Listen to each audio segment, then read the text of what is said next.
And we are live, everybody. NFL Week 2 is upon us, and the only way that you can start this off is with me, the best in the business. Josh Engelman here, starting off 4 straight hours of NFL coverage. I'm going to get us started on the pick'em side. We're going to have Greg in here doing some lineup building. You get the best show that exists on an NFL Sunday if you're in the DFS space, the deeper dive with Laffy and Ben. And then you get Eric and Matt Kajeski taking you all the way from 11:30 a.m. to lock. 4 straight hours. You cannot beat this, folks.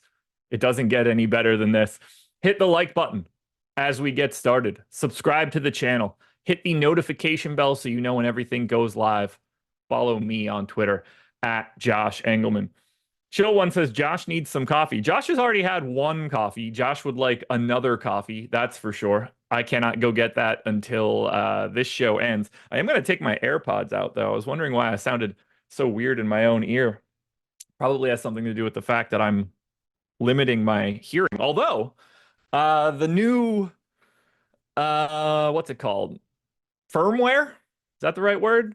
You can turn the AirPods Pro into hearing aids now, which is kind of interesting.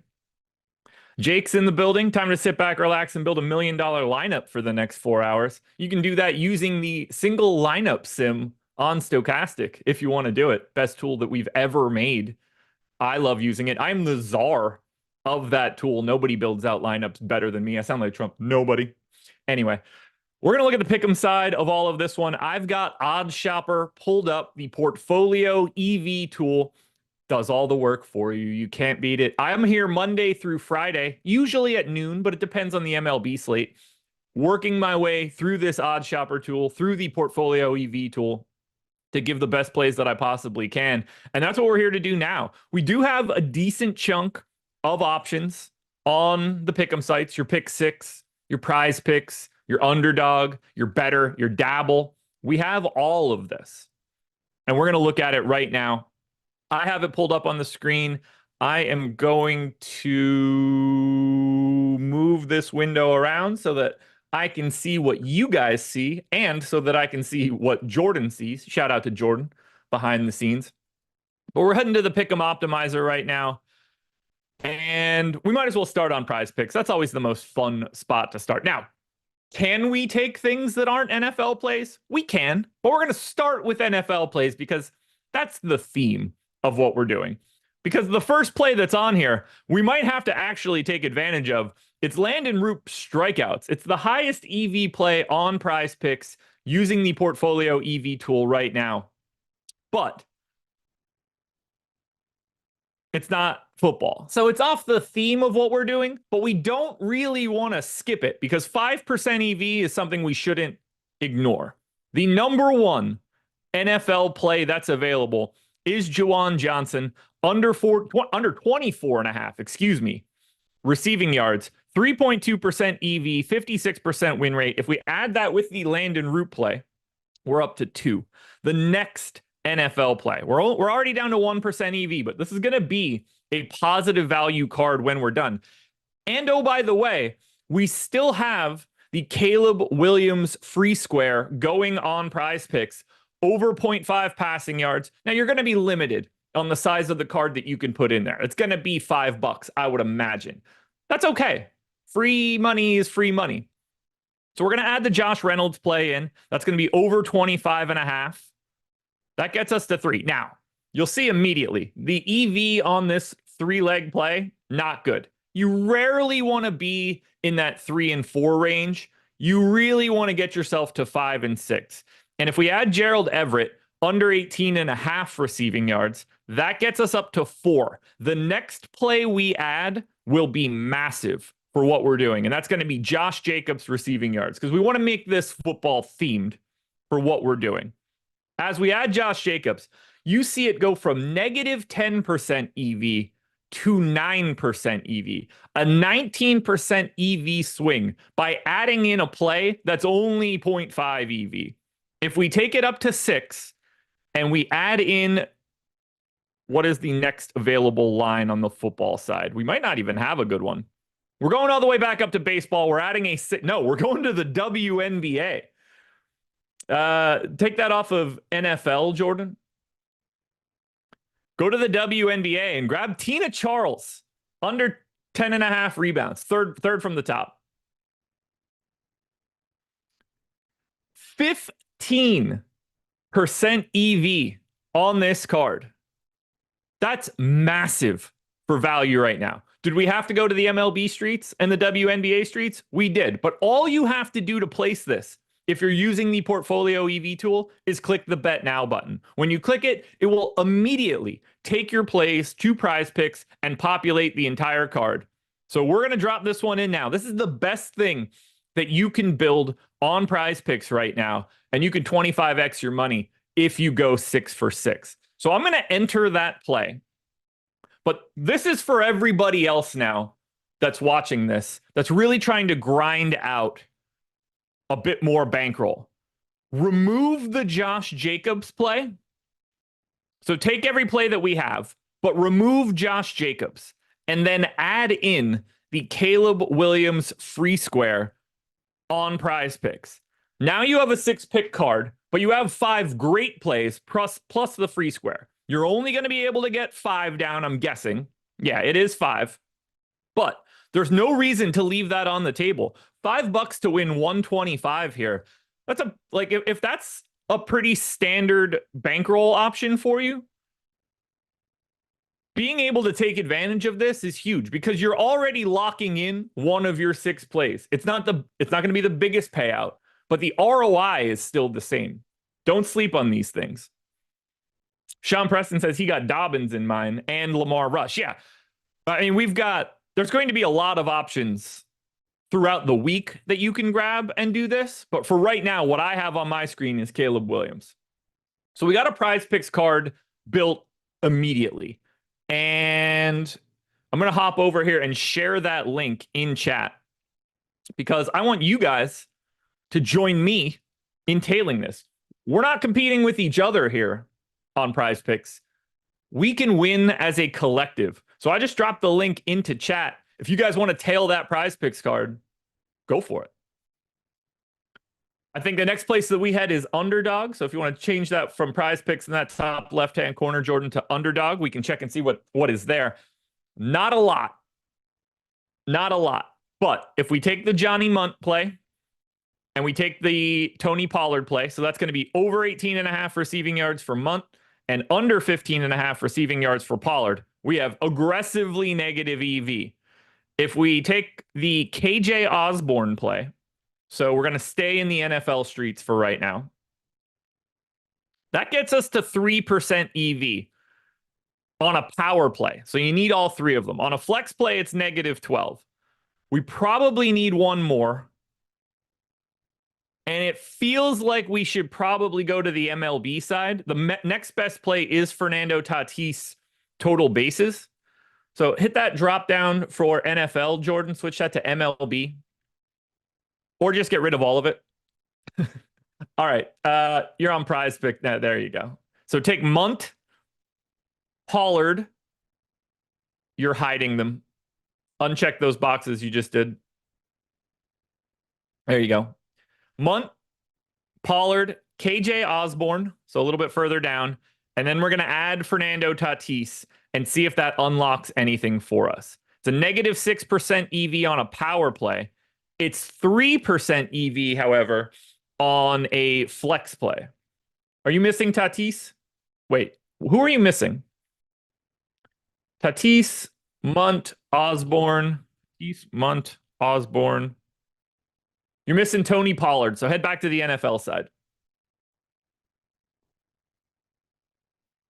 Andrew Martinez has a great question. He said, Josh, are you going to build a lineup in the single lineup generator? I'm not on this show. I'm going to be doing pick'em only. In 15 minutes, Greg Ehrenberg is going to be on this show, and he is going to be building out lineups individually in that tool for the half hour after me.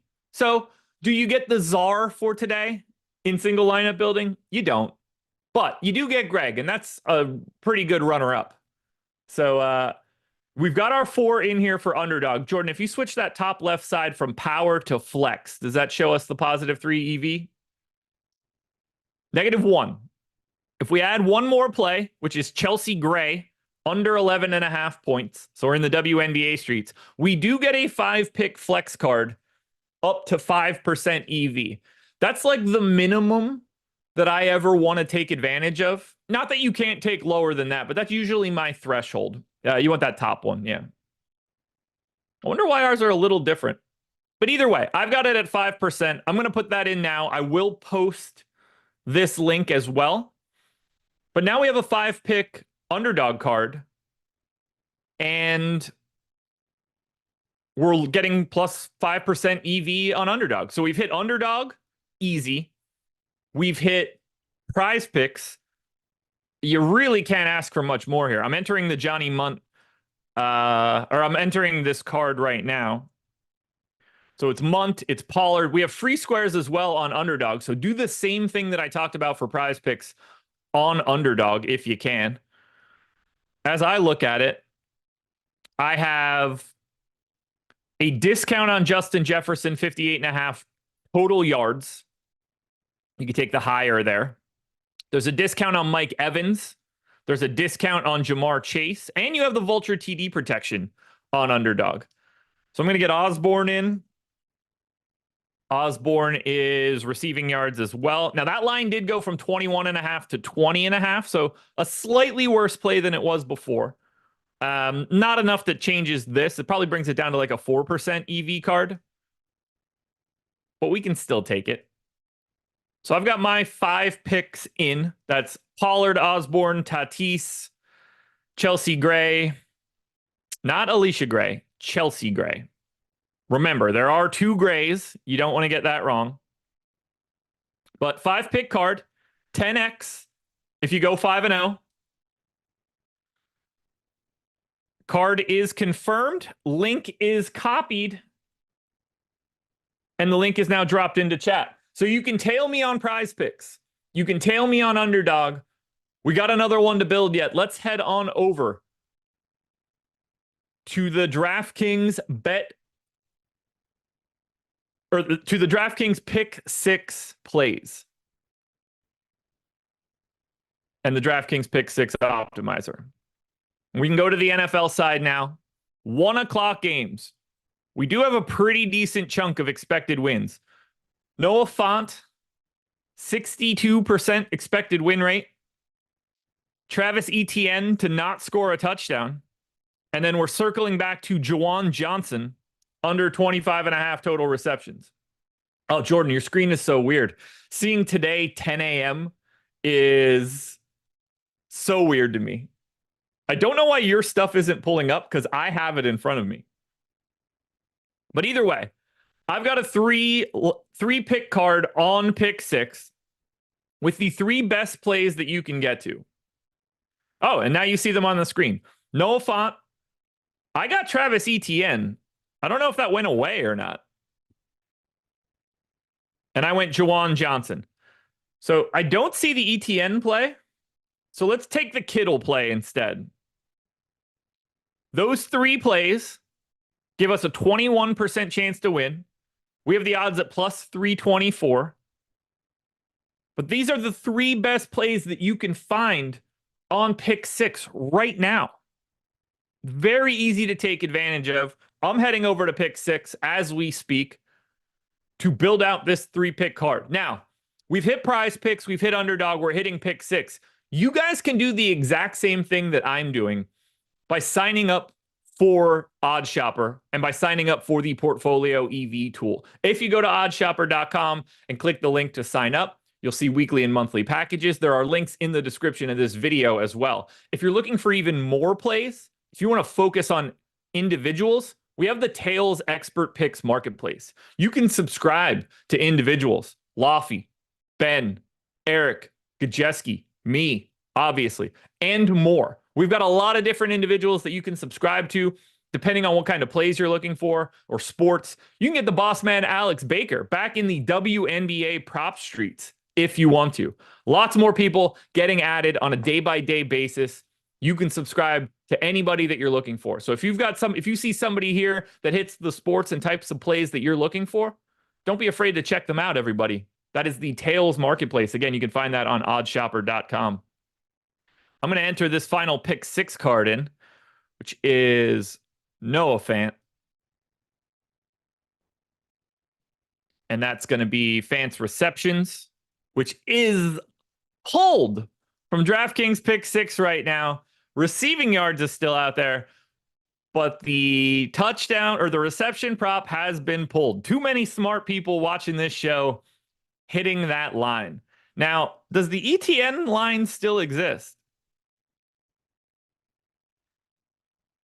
It does not. Oh, it does? It does. All right. Less than 0.5 touchdowns on Travis Etienne. Juwan Johnson receptions, which we already hit on the prize picks card. And then George Kittle total receptions. I think you could drop a link for these. I can't remember. Kittle receptions as well. 3-pick card for me. Locked and loaded. We could like 5x our money on this bad boy. So again, ETN, Kittle, Juwan Johnson, no touchdowns for ETN, receptions for those two guys. Oh, man, we're hitting a lot of good stuff. It's 9:22. We've got a couple minutes yet before we duck on out of here and turn this one over to Greg so that he can build out some lineups for you guys. One last reminder, there's about 1,000 of you in this room right now. Really happy to have you guys here. What I would like you guys to do, since there's 1,000 of you here, we have 120 likes. I think that we can get up over 200 on this first half hour of the show. Leave out a really nice buildup of likes for Greg. He could hit it bigger, and then we can watch Laffy and Ben attack it, get that number up over 1,000 potentially. But there's no reason we can't get to 200 as we build out our final card. I'm going to look at better first. We do have a lot of value on better. It is primarily MLB. But if we look at NFL, Max Crosby sacks to get one, actually. Austin Eckler rushing yards. Kyler Murray rushing yards. Elijah Moore receiving yards. And Xavier Leggett receiving yards. We can't even build out an NFL card that has value. Those are the 5 best NFL plays that exist on Better right now, negative 1% EV. So if you have free plays or something like that, it's not the worst idea to take a flyer on something that's like neutral EV. If you're just hitting it straight out, I know everybody wants action. I don't see it on Better unless you use other sports. So for Better, I really just don't see it. And I understand this is a pick'em show. Jordan, I'm going to go to just the sportsbook side of the portfolio EV tool and just see if we have any interesting plays out there. Chat, let me know. Let me know. Cole Kmet over 15.5 receiving yards is at Fanatics with a 10 odd shopper rating. These are the type of play, like anything over 5, as long as it doesn't seem erroneous, I'd be betting them close to blindly. So if you're at Fanatics or PointsBet, that Cole Kmet's receiving yards prop is one of the best things you'll find. Tony Pollard over 2.5 receptions has a 9 odd shopper rating on FanDuel right now. Over 2.5 is plus 114. We have the true line at plus 102. Plus, there's value on PointsBet, on Unibet, on Sugar House, on Bet Rivers. It's almost neutral on DraftKings. But there are a couple really good plays out there on the NFL side. Dontavian Wicks back at Fanatics, if you want to go there, or PointsBet, Unibet, Bet Rivers. Not that you're surprised to hear any of that stuff. Elijah Moore has a 7 odd shopper rating on FanDuel for over 23.5 receiving yards. There are a lot of plays at the sports books right now that you guys can hit using this portfolio EV tool. Not to mention, when we talked about it for Prize Picks and for Underdog, there are a lot of promotions at the sports books that you could use on a day like today. a no sweat same game parlay on FanDuel, 3+ legs. There's zero risk to it. Take a chance. If you're on FanDuel and you use their sportsbook, take a chance on a same game parlay with no sweat. You should never leave these situations just, oh, it expired, I didn't use it. You can get a 50% profit boost on an anytime touchdown scorer. It's the 50% Gronk profit spike. Doubling 50% boost to your profit. If you're going to bet any touchdown props on FanDuel, at the very least, you could boost that one. There's another same game parlay for the 4 p.m. games. There's a same game parlay for Sunday Night Football for Bears and Texans. There are so many boosts and free plays and free squares that you can get at sportsbooks and pick'em sites today, and you'll be crazy to leave them on the table. Lots of value to be had. FanDuel, DraftKings, Bet365, whatever your book is, they probably have something going on for today. You can go to oddshopper.com if you want. This might make it a little bit easier. Jordan's got it up on the screen right now. We have promo pages in the promo finder.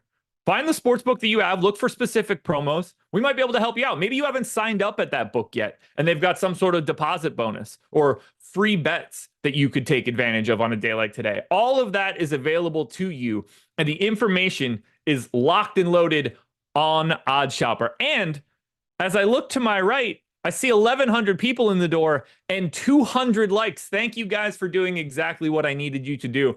I'm done here, folks. The pick'em side of this show is over, but now you guys are going to get exactly what you wanted.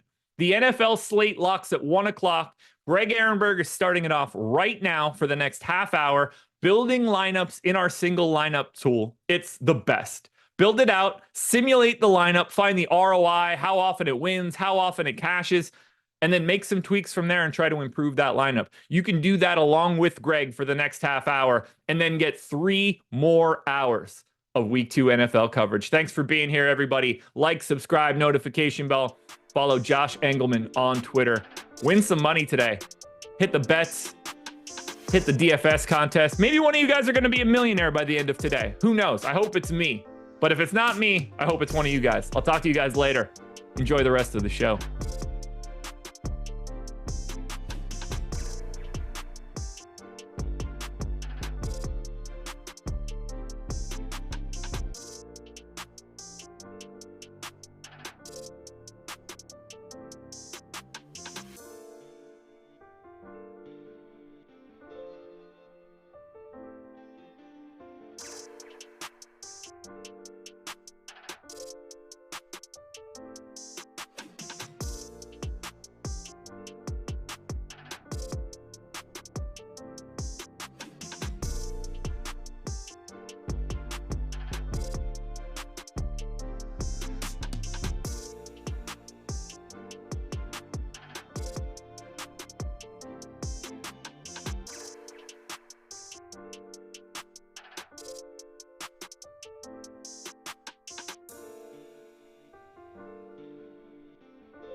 Good morning, everybody, and I'm a little tired today. I watched the UFC Sphere show, which feels like it just ended. Fights went on until all kinds of early times in the morning, so it was really fun, other than the co-main event and the main event. So if you guys watched that, hopefully you enjoyed it. It was really cool overall. But now some football to talk about. Week 2 of the NFL season. And Jordan, is my camera moving around a lot, or is this just like my imagination? All right. I swear I thought I saw it moving on screen, but whatever. I only slept a few hours, so I guess I'm hallucinating things. here's what we're going to do for the next 30 minutes, guys. We're going to build lineups using the new Stochastic single lineup sims. If you guys have any questions for me and you're a Stochastic sub, one of the perks of being a sub to our site is you get access to our Discord channel. At me at any point over the course while I'm on here. I'll answer any questions you guys have. Other than that, we'll build some lineups that you guys want to see me build. We'll do it for FanDuel. We'll do it for DraftKings, starting here with DraftKings. The first thing I want to do, though, is just check out some of the player projections, the ownership projections for all of the individual players, just to give you guys an idea of who we're projecting the best. And that's going to inform some of the players we're going to want to build our lineups around. So, Jordan, let's start at the QB spot. And we'll do this for both DraftKings as well as FanDuel, like I said. No, you just do it in the single lineup sim. Yeah. This will be easy. So we show people how we could do it in here. But starting with the quarterbacks, let's sort by the quarterbacks who are projected for the most overall fantasy points this week. And you guys will see here, we got a lot of studs on this slate. Tight end should be better this week as well. We talk about the tight end position. It was totally dog shit last week. We ended up having 4 total tight ends last weekend, scored 10 plus fantasy points. And of them, only one of them was pulling over 2% ownership. So tight end should be better this week because it can't be worse. It's literally impossible. But at quarterback, handful of studs here. One thing that does really stand out to me is you guys see here, Jaden Daniels, we've projected for north of 20 fantasy points, the 4th overall highest projected quarterback for the slate in our projections here. The other QBs pulling over 20% 20 fantasy point projection, Kyler Murray, Patrick Mahomes, Lamar Jackson. Then if you sort by the ownership projections, you'll see no real chalk at the QB this week. It is pretty spread out. We've got Patrick Mahomes pulling double-digit ownership, and that's it. No other QBs 10+% owned. You got Jaden Daniels right around 8%, and then everybody else kind of contrarian. So nothing that you really have to be concerned about as far as ownership goes at the QB spot. So let's look at the running backs next, Jordan. And this is going to be super important for the slate because we've got no Christian McCaffrey. So we're going to have this situation where Jordan Mason, the question becomes, how much exposure do we want to Jordan Mason? If you're building lineups for cash games, the biggest no-brainer ever on FanDuel and DraftKings, even for tournaments, you're going to want a lot of exposure to him. The question is going to become, though, how much exposure? And we'll build some lineups here. We'll play around with the single lineup sims. We'll see what do lineups look like with Jordan Mason and without him. And we'll try to determine from there, is it viable to build lineups without him? But if you look at our running back projections here, you guys will see that overall total fantasy point projections, if you're looking to spend up for an RB, Breece Hall, we have him projected for 22 fantasy points. He is leading the way for all of our running back projections. And then we've got Jonathan Taylor just behind him. But then you'll see right up towards the top, I mean, Jordan Mason, we've got him projected for 17 fantasy points. So despite the fact that he's $5,200 and is going to be the cheapest viable running back on the slate, he still projects just about as well as every other running back on the slate other than Breece Hall. So going to be really hard to get away from Jordan Mason. We just got the report as well from Adam Schefter that Christian McCaffrey could miss 6+ weeks due to the injury he has. We already know he's for sure out 4 weeks because he's on the injured reserve. Looks like he's going to be out even further beyond there. And now sort by the ownership, Jordan. And you guys will see at the running back ownership, a lot to Jordan Mason, a lot to Breece Hall. And there's a pretty big drop off. I actually thought we were going to see Zach Charbonnet end up being a little bit more popular, but he's barely over 10% owned. So with Kenneth Walker out, it looks like Charbonnet is somebody who we could get to and actually kind of be contrarian with. I thought that he was going to be not as popular as Jordan Mason or Breece Hall, but I thought he would have comparable-ish ownership, maybe like in the 20% range. And in our projections right now, that is not the case. So Zach Charbonnet does look like a viable pivot option on the low end there. Now we'll check out the wide receivers, Jordan.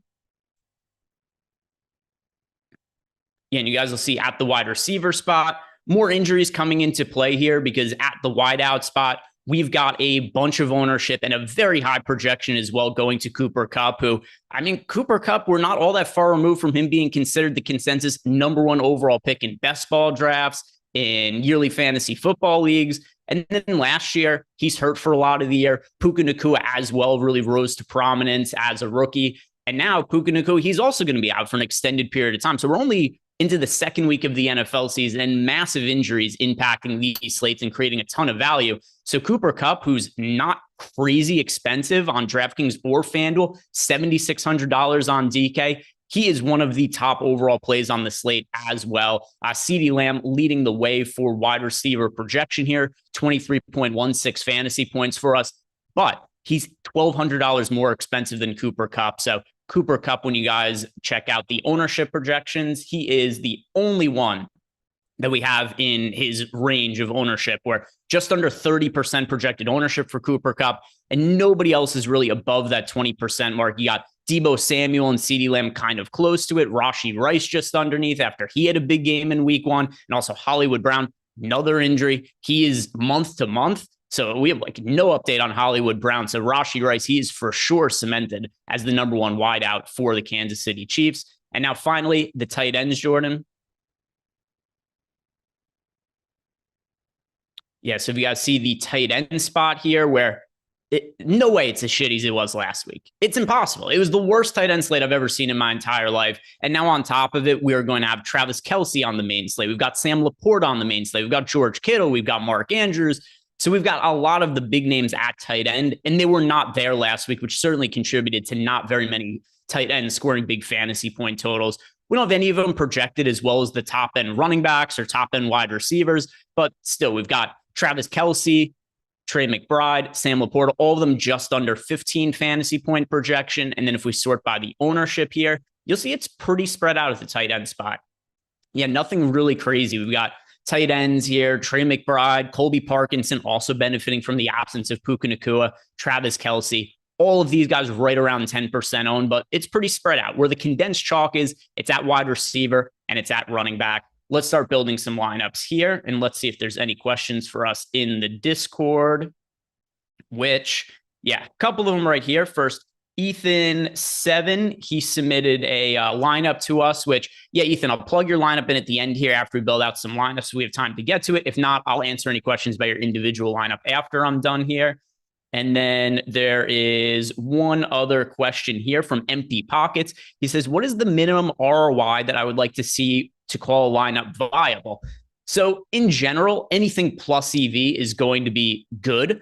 But when I'm building a lineup through the single lineup sims, I would say anything like 50+% sim ROI, and I'd feel pretty good about it. Like if something only has a 5% sim ROI, there's kind of a range of outcomes there where it's closer to a neutral lineup, but anything like 50+% sim ROI, I think we should consider a pretty strong lineup there. But let's go ahead and let's start with the quarterback spot, Jordan. Let's start with the quarterback spot, and don't have to worry too much about quarterback ownership. I know somebody earlier had asked me how spread out is my quarterback pool going to be. The chat's moving pretty fast, so apologies. I forget who it is that asked that question. I'm going to be spread out at quarterback. The reason that I can be spread out with my stacks and how I'm going to be dispersing my quarterbacks, because I'm going to be pretty condensed at running back. And I'm also going to be condensed with some of the top end wide receivers that I pay up for. So I'm going to be more spread out with how I approach quarterbacks and my stacks for the slate. But one quarterback in one game I really like for today, it is that game between the Cardinals and the Rams. So I want to start by plugging in Matthew Stafford. He's only projected for around 5% ownership. And we have all of these pieces like Colby Parkinson. He's going to be a little bit popular. We've also got a Cooper Kupp is going to be popular.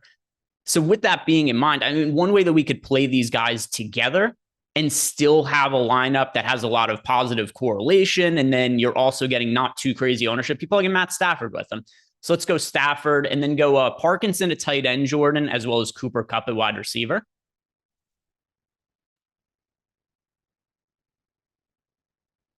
Yeah, so Cooper Kupp and then Parkinson at tight end. Perfect. Now at running back, I talked a little bit about Jordan Mason at the top of the show and how kind of like can't miss of a value he is based on our projections. And when I'm running my lineups through the Sims, I am getting to Jordan Mason in nearly 100% of lineups. Last run I did, I think it was 93% was the mark I got. And one thing I want to do here when we're building a lineup is we'll build a lineup with Jordan Mason. Then we'll just do like a 1-for-1 swap to get to somebody who's priced close to, like, I know J.K. Dobbins is somebody who I've been doing some content this week and people brought up J.K. Dobbins. as a potential pivot. And we'll see what it does to the sim ROI of a lineup if we plug in J.K. Dobbins instead of Jordan Mason. And it's something that I think is what's going to happen is it is going to tank the sim ROI of the lineup. And it's why I really want to be heavily concentrated on Jordan Mason as a chalk play. But just throwing it out there to start, Jordan Mason, he's somebody who we really have to strongly consider in playing in pretty much any hand-built lineup. Let's see. For another running back spot, let's go with Zach Charbonnet. I think Charbonnet is a little bit under-owned on the slate. I know people want to play Jordan Mason. I do as well. Going to have him in the majority of my lineups. Breece Hall also is a pay up. And that's, I mean, getting Zach Charbonnet with Kenneth Walker out for just barely over 10% ownership. No other running backs played snaps for the Seahawks last week. It was Kenneth Walker. It was Zach Charbonnet. I think he's going to handle a massive workload. And he's got a great matchup against the Patriots. Patriots are going to suck this year. And I do think there's a lot of opportunities, too, for the Seahawks to be starting with the ball in really good field position and for Charbonnet to be running the ball out in the later stages of the game. So Zach Charbonnet, I really do like getting to him. So now, as a result, what do we have there for average remaining salary left, Jordan? Okay, 5,500. And DraftKings pricing a little bit tighter than FanDuel. When we build a FanDuel lineup after this, you guys will see that FanDuel pricing is like non-existent. It's a construct of our imagination. You play whoever the hell you want on FanDuel pretty much with how soft the pricing is. But you'll see here, we got the 5,500. Let's check out the other wide receivers.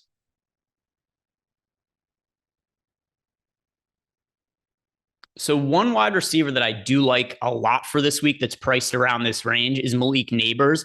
And I think that by the end of the year, even despite all of the issues that the Giants are going to have in the passing game with just the talent at quarterback and not having great offensive line, I think Neighbors is so talented individually, and he's going to get so much volume. And he also has a good matchup today against Washington that I think we're going to see a lot of big fantasy games for him, even though there's all these other issues with the Giants. I think that him being able to have games where he's going to have 10, 11, 12 targets, the Giants are just going to force feed him. And especially on DraftKings where it's PPR, I think that he's going to be able to have really big fantasy games despite some of those other issues with the Giants offense. So Malik Neighbors, he's going to be a core wide receiver option for me. So plug him in. Another one who I like a lot for this week is Rashee Rice. Let's go with Rashee Rice in this lineup. My favorite run back from the Cardinals in these lineups, it is Trey McBride. But since we already have Parkinson at tight end, I'm not going to change anything with that. I don't want to force a run back if we don't have to. So let's, what do we have now for leftover salaries at 49, Jordan? About 48. Okay, so we've got the flex spot. We got the defense spot. Let's see. Who's somebody who I like that's around this 6K-ish range, maybe that we haven't plugged into the lineup yet? Let's go Chris Godwin. I like Chris. We might have to go a little bit more expensive, actually, than Godwin. Let's go plug Breece Hall in. And now just whatever defense projects the best that we have left here. What defense is that? Okay, not the Cardinals defense then, because that will fuck up the lineup.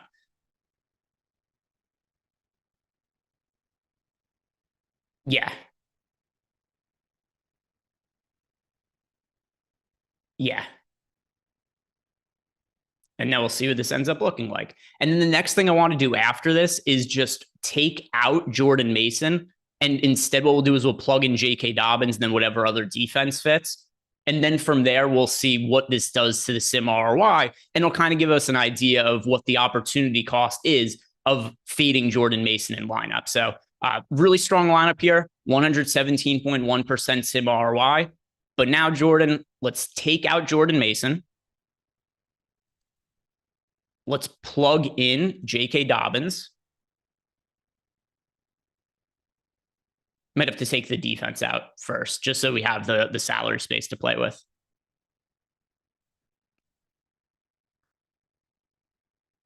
Yeah, and for people in the chat, I'm not looking to target the Panthers defense or anything. Defense just doesn't matter that much to me. So, oh, do we not have enough salary remaining now? Okay. So let's go from Brees Hall to whoever projects the best that's a little bit cheaper than Brees Hall. And Kirk Dunback in chat says, I don't see an issue running the Cardinals defense against the Rams. Yeah, the issue is that this is already a Ram stack.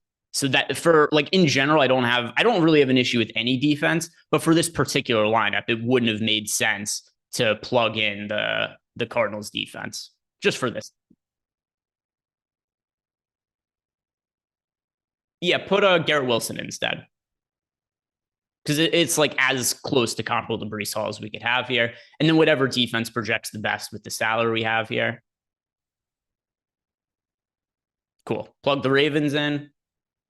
And now run the sim.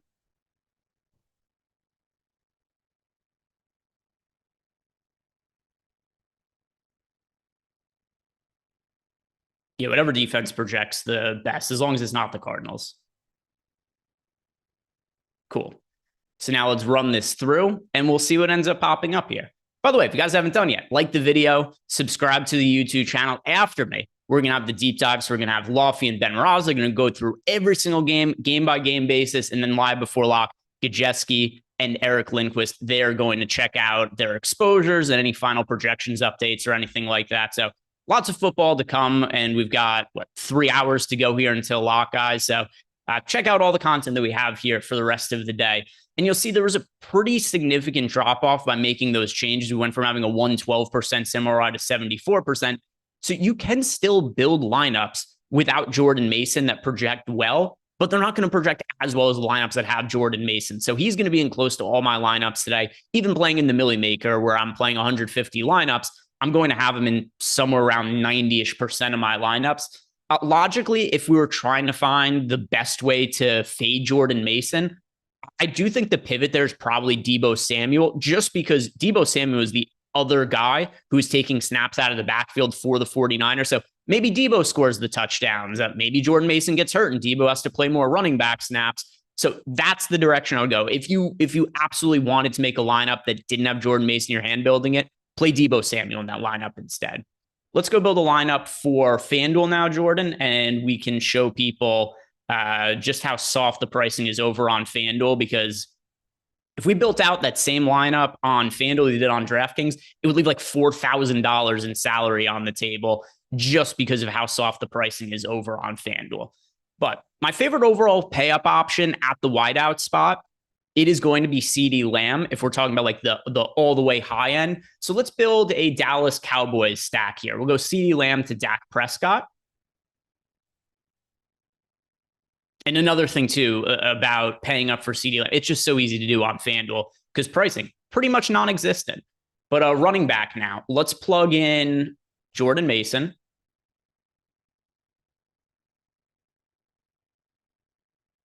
And let's go to Brees Hall in the other spot. I'm not super inclined to have a run back in some of these Dallas Cowboys, New Orleans Saints lineups. And oh my God, these bots in the chat that are trying to get us to watch these streams, they are never ending. So many of them. But all right, so now let's go to, just wide receivers. Let's go Cooper Kupp again. And what is our average remaining salary there now, Jordan? $5,300. So still pretty, even though we've got all of these studs in this lineup, we've already got Cooper Kupp, CeeDee Lamb, Brees Hall. We've still got $5,300 in salary remaining. So now with the other, let's plug in a Zach Charbonnet for one of the flex spots.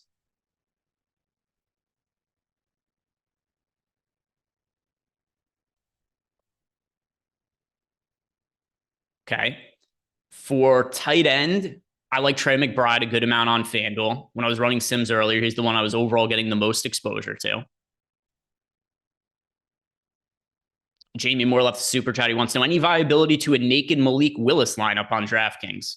We could try building one in the Sims after this. My quick answer is no. Like, we're going to be able to build plus EV lineups with him just by him being cheap, and there's a lot of good value plays on the slate. But like, no, that is not a lineup that I'm going to be wanting to build. You can make plus EV lineups, but not the best lineups are not going to have Malik Willis at the quarterback spot. We'll plug one in after this. Wide receivers now. We've got 4,600. All right. So if you're going to go cheap at wide receiver, like really cheap at wide receiver, my favorite overall option is Demarcus Robinson.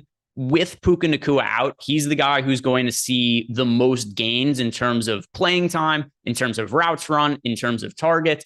And because he is so cheap, I don't mind having him in lineups with Cooper Kupp, even if they don't have Matthew Stafford. So we'll just plug in Demarcus Robinson. I like him on both FanDuel and DraftKings for cheap.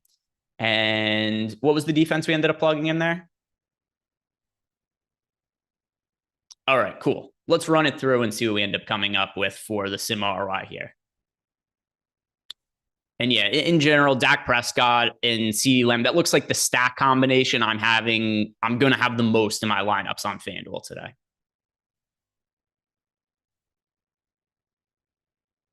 And let's see how it grades out. Yeah, super high, 215.3% sim ROI. And I mean, the FanDuel pricing, like I said, it's just ridiculous. This is a star-studded lineup.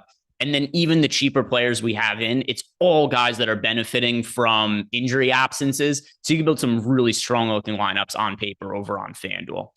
And I see we had a super chat from Austin Leporn, but then it says message retracted. So I don't know what the question. Sorry, was that Jordan?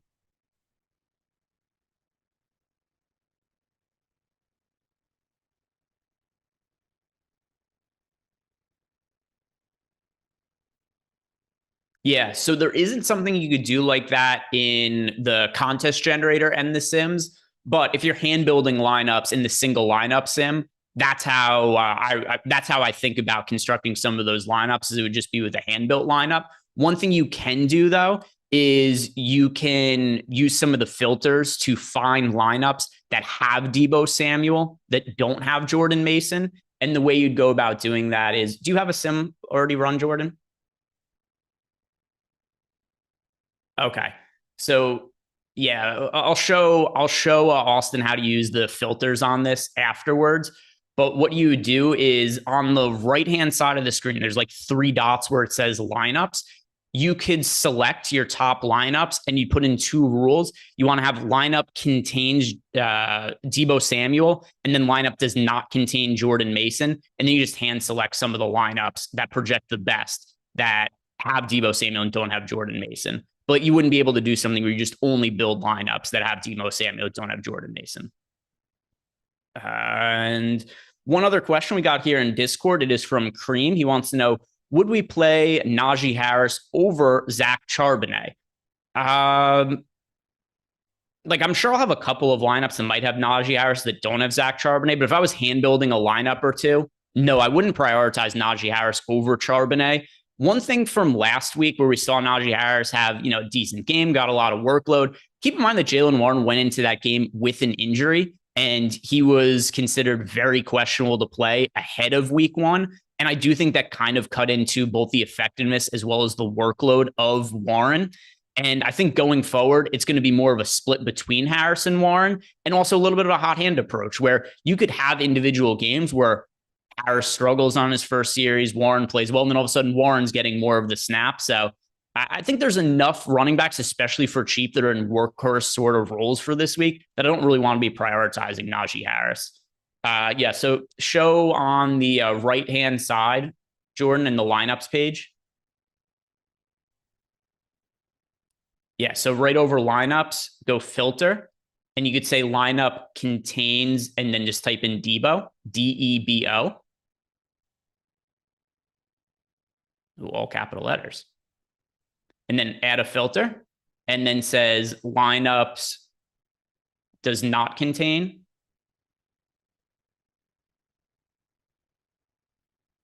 Just click does not contain. Yeah. And then type in Mason.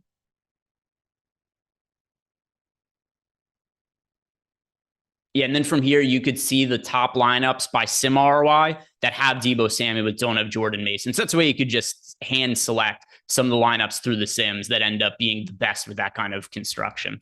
But let's go back and build one lineup here with, I don't really want to build a Malik Willis lineup, but let's do it really quick for Jamie Moore. And I'll show, like, you can build a lineup that is going to have a positive sim ROI with him, but it's not going to rate out as well as the other lineups that we've built to this point. So go Willis at quarterback. There's also a lot of really cheap quarterbacks on the slate. All right, so Willis at quarterback, and we'll try to fill this with some of the other players that we'd put into other lineups just to make it more of an apples to apples comparison. So go Jordan Mason at running back. And Breece Hall. And then who are some of the other? We had Cooper Kupp in the other two DraftKings lineups we built out. Yeah, so Cooper Kupp, put Neighbors in.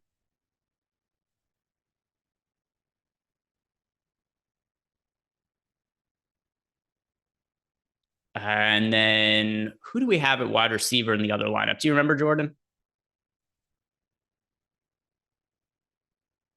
Yeah, but we have Kupp in this one too. I mean, outside of Kupp and Neighbors. Good point. Right, so plug in Rashee Rice.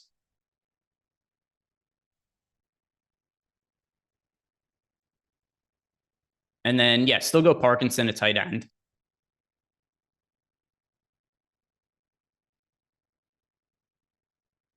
And now go Charbonnet at the other running back spot. And then just whatever defense projects the best that we have left here.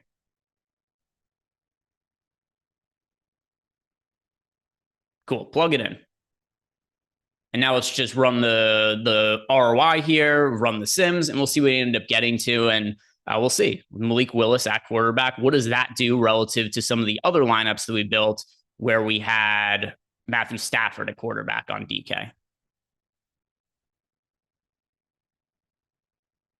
Yeah, 96%, actually still pretty solid. So like I said, you could still build good lineups with Willis, but it doesn't have quite that same sim ROI we had for other lineups that we built that had Matthew Stafford at quarterback. So could you build lineups with him? Yes, but there are better lineups to be built without him. I don't feel like I have to play him. So that's not a direction I'm personally going to be going down. Let me see if there's any final questions that came into Discord. There are not. So guys, that is going to do it for me. Right after this deep dive, Ben Raza, Lofty, they're going to be coming on. Then we got Live Before Lock after those guys. If you have not done yet, like the video, subscribe to the YouTube channel. If you want to check out the single lineup sims that we were just playing around with right here during the show, link down below in the YouTube description box. You can sign up for any of the packages we have on the site here. We've got really affordable packages this year, less than $25 to sign up for a package that includes the single lineup sims. So if you want to check that out, link down below in the YouTube description box. Other than that, guys, thank you very much for watching. Good luck, and stick around for 3 more hours of football coverage.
go.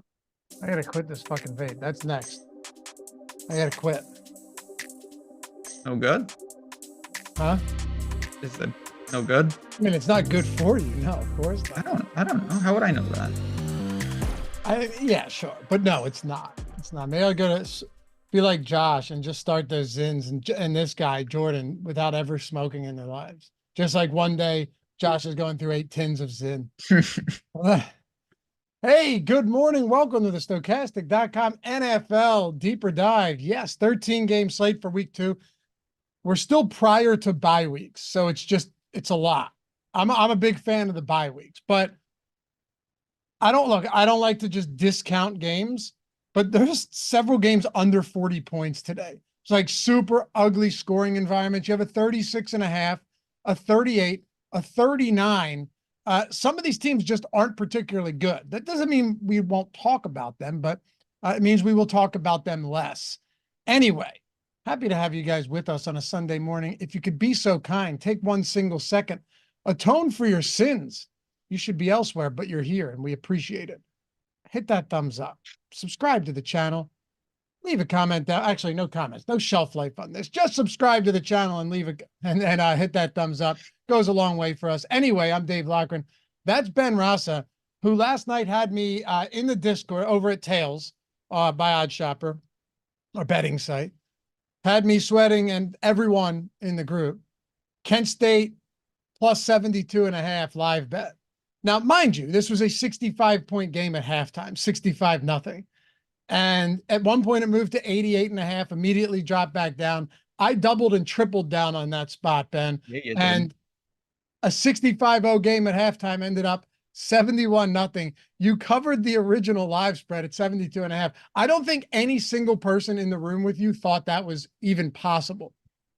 No, listen, I mean, all bets, they're created equal, but they're not. I've never wanted one so badly to get over the line. Just an elite sweat. It wasn't a particularly good college football day, and that just made it so sweet. It was just fun, if nothing else. What a great group in there sweating that. And yeah, 65-0 at halftime. We got over the line. So I think that sets the tone for a big Sunday. Hopefully nobody gets arrested on the show. We're going to keep it lean today. We don't want everyone drive the speed limit getting to the games, and we're going to be just fine.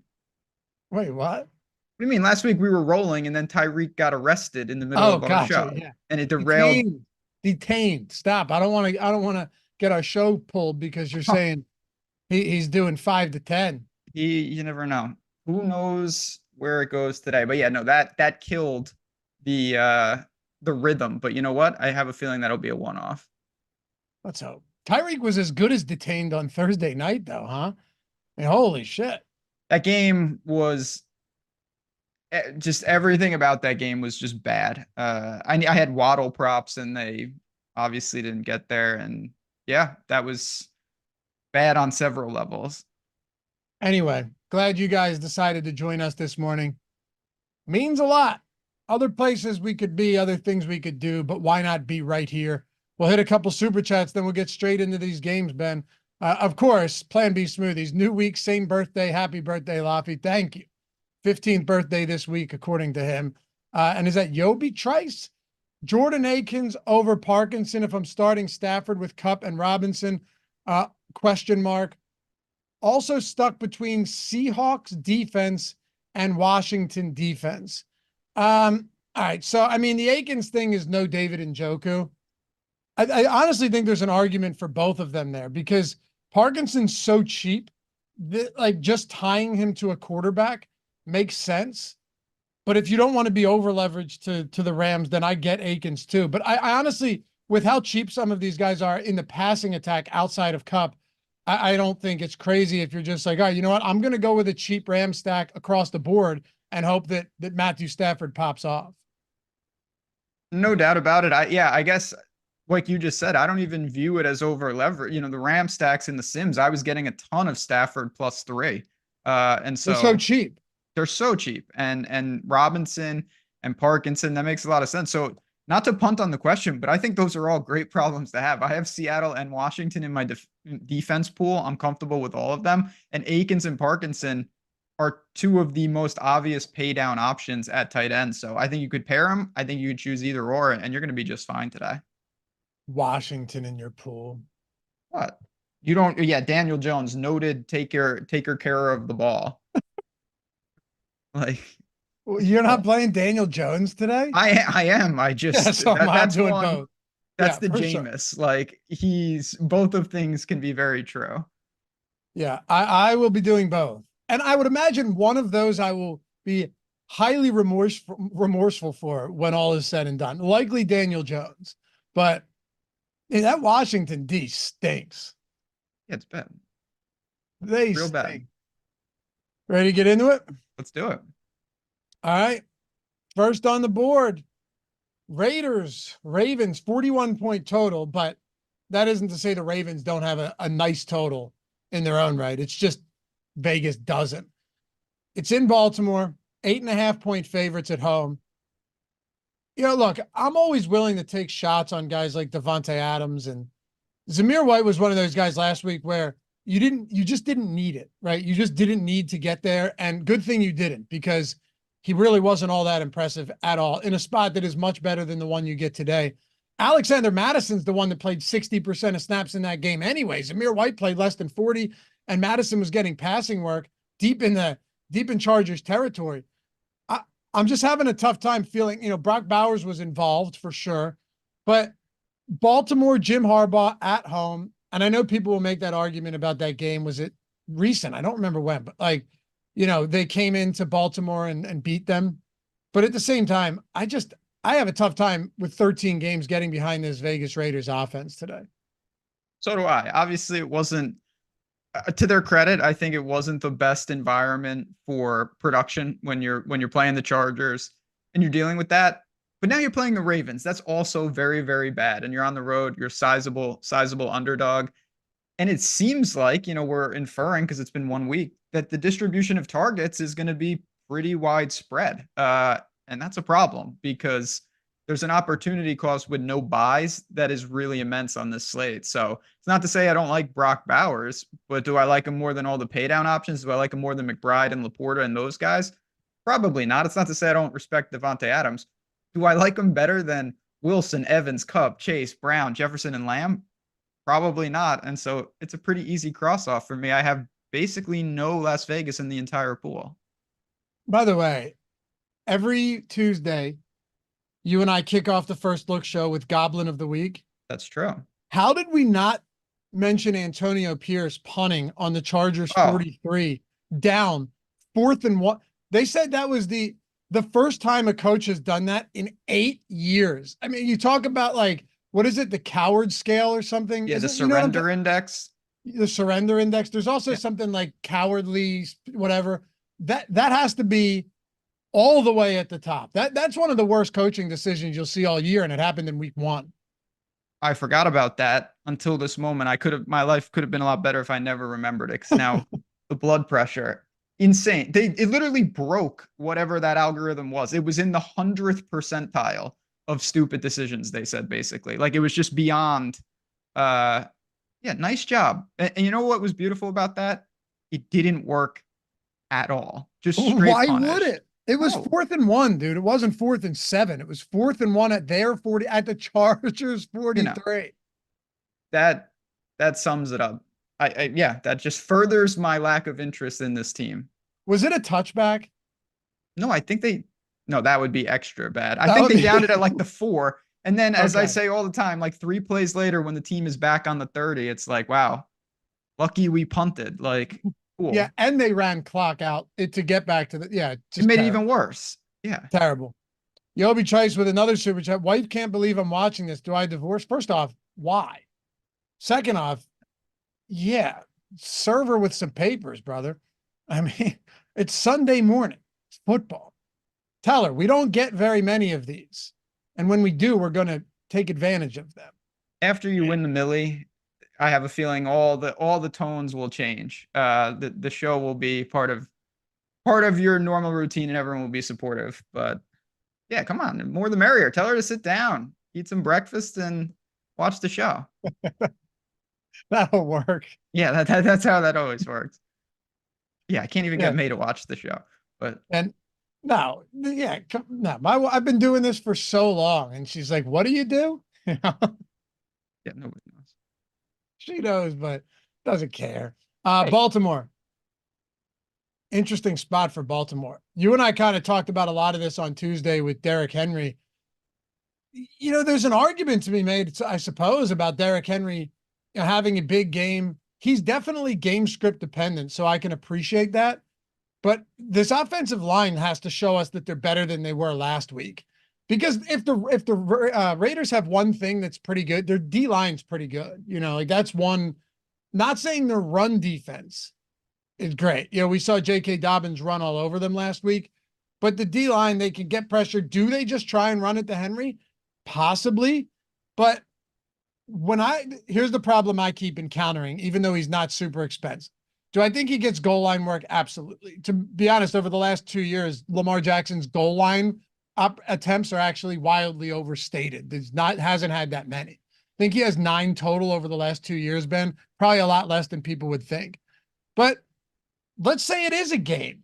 You know, there's so many guys in that same 6K range, from like low 6K and Connor to higher 6K and Isaiah Pacheco, Kyron Williams, that are just going to be on the field so much more than Henry. And no matter what the game script is, they're going to be the ones getting the work and being on the field. That's what trips me up a bit here. Yeah, it's a tricky situation. And this is where I kind of talked about this, and I know it was a Thursday game, and it was a little different. But with Derrick Henry, I think he just might be a better like anytime touchdown scorer bet than DFS play, because even if he does score, even if he scores twice, it's not guaranteed. He's not giving you anything in the passing game. He's going to have to hit the bonus as well. And then you still need to dodge like crazy outliers from some other people. So I just worry about that. Obviously, he's one of the more likely players to score today. Healthy implied total at home. But I don't love it. Baltimore is a team, I think there's a lot of things to do with them today. I'm just not sure it's on the DFS side. I think they're a really good teaser piece. They're going to be the most popular survivor team. Talked about that on my video on OddsShopper. I don't love the Ravens though. Like I have barely any Lamar in my pool. They're a much better I mean, it sounds weird, but now that it's not at 9 and it's at 8.5, they're a better teaser. Yeah, you get inside 3. They're a good teaser piece today. Yeah. Well, and I'm not saying you couldn't get inside 3 with 7, but there weren't other good teaser pairings with that. If you're trying to, take it, because you're going through 0 with a lot of those. But now you've seen like Detroit move from 6.5 to 8. Because when I did a video, there was only one game north of 6.5. Yeah, them and the Texans have creeped up. I like the Texans. Yeah, me too. Injuries to Chicago as well. What do you think Henry's 2+ touchdown odds are? Plus 350. 290. Yeah, see, like that's what I'm saying. So I still would rather almost, I mean, that's a little light. That seems pretty short odds. It does, but I mean, if you took Derrick Henry's exact game from the Chiefs, and you gave him a second touchdown, he still wouldn't even be close to what you would want. That is the problem. Yeah. Look, if Derrick Henry runs wild on him, and we've seen him do it before, you're going to want him. You're going to need him. But just don't expect anything in the passing game. What do you think of Zay Flowers this week and Mark? I'm actually kind of intrigued by these guys because last week they were so disappointing. And, Zay wasn't, 37 yards wasn't great, but double-digit targets in that game. He had 6 receptions on 10 targets. He's really used. He's not overpriced. I think Zay in this spot is actually pretty interesting. And then I did bet a Mark Andrews touchdown. I even bet 2+ because it was 30-1, which kind of just have to do. Yeah, 30-1. It seems like that market has soured so much on Mark Andrews after one game.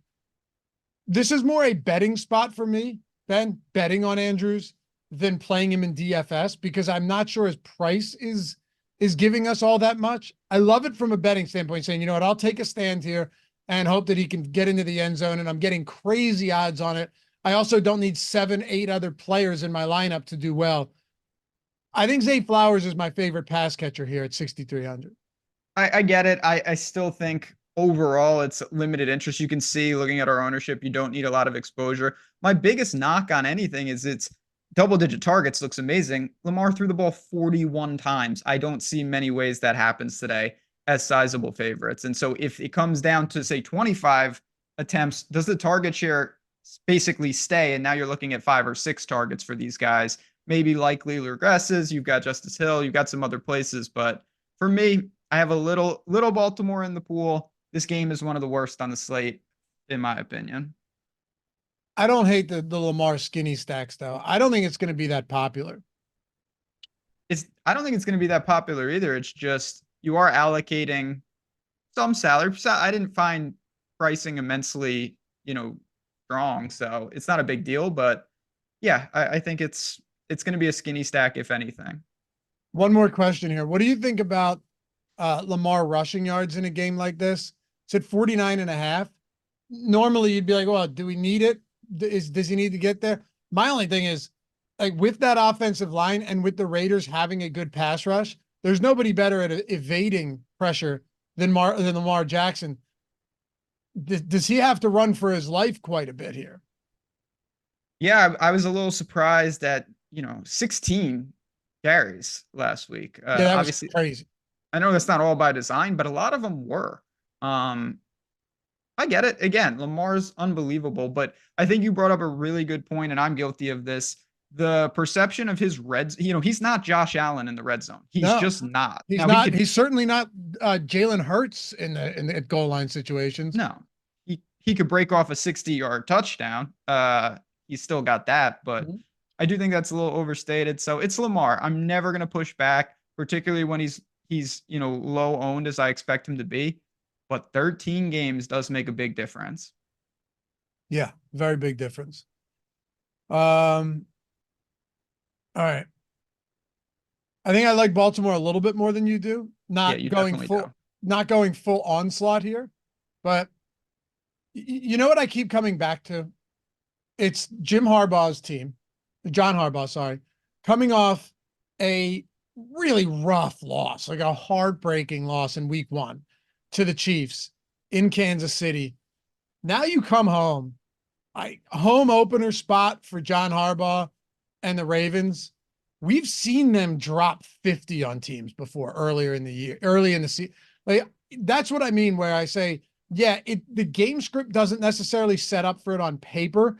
But to me, if there was a team that was just going to rout another team this week, right? And maybe they don't, but if there was a team that could, I see Baltimore in that spot where it's like, wow, they dropped 48. Oh, okay. Yeah, I can kind of see that.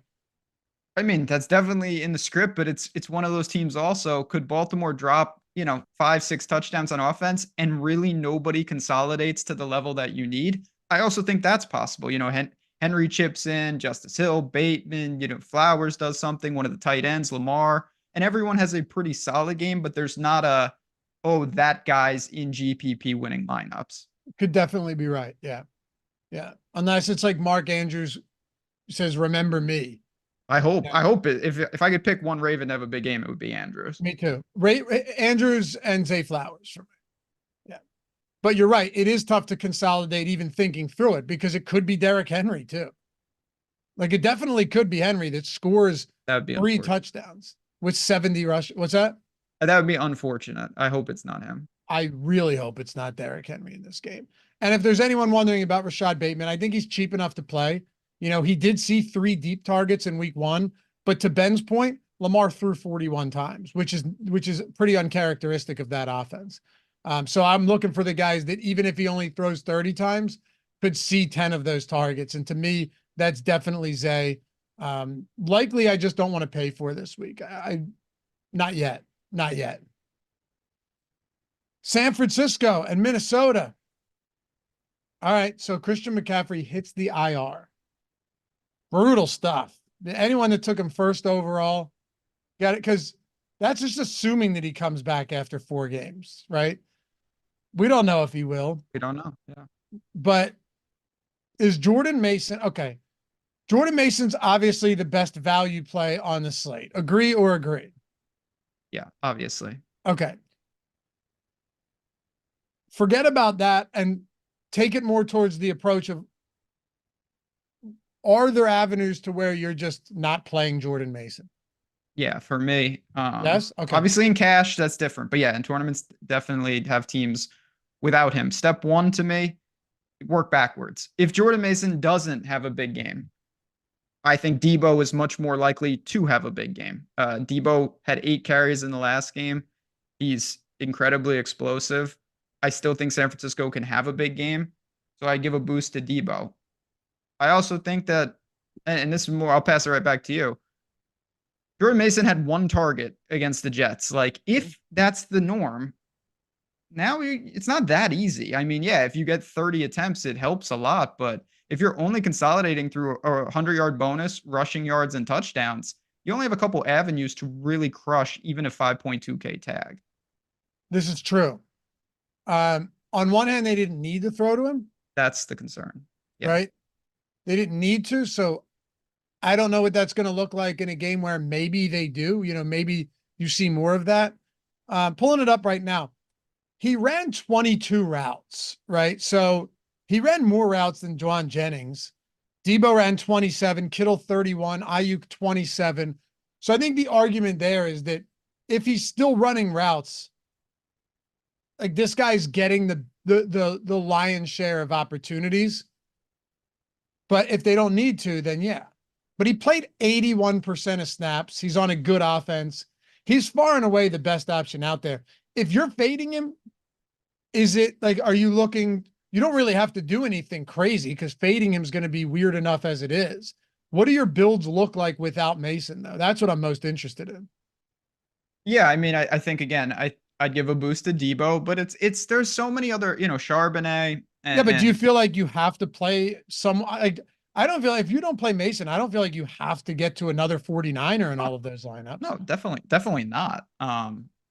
Yeah, again, I'm not like, if Jordan Mason has a huge game today, I don't want tweets being like, look what happened. Like, I'm going to be playing a lot of him just like everybody else. But am I locking Jordan Mason in my tournament portfolio? Definitely not. I think there's plenty of other backs that are only, within $1,000 that can have a really effective game. And I think he could just be solid. If he doesn't score, I see almost no path for him to really crush the slate. Would you do it with J.K. Dobbins? I mean, his workload scares me, man. I don't think they're just going to go out there and rip him off for 19 carries because he had a good game in week 1. Yeah, we talked about this in the first look show. Dobbins is clearly in play. I'm just a little skeptical of what exactly went on there. And we'll talk about Carolina in a little bit, but you've got Najee. There's a lot of backs. Jerome Ford is there that I think it makes it, Mason's not at 4,000. That would be, to me, a different situation. Yeah. Then I think I might have just locked him. If he's 4,000, you just have to jam him. It doesn't matter. And my guess is at 4,000, the Sims would have him in pretty much every lineup. He would also be like 70, 60% owned. And I don't think he's going to be in that type of situation in typical tournaments. Yeah, me neither.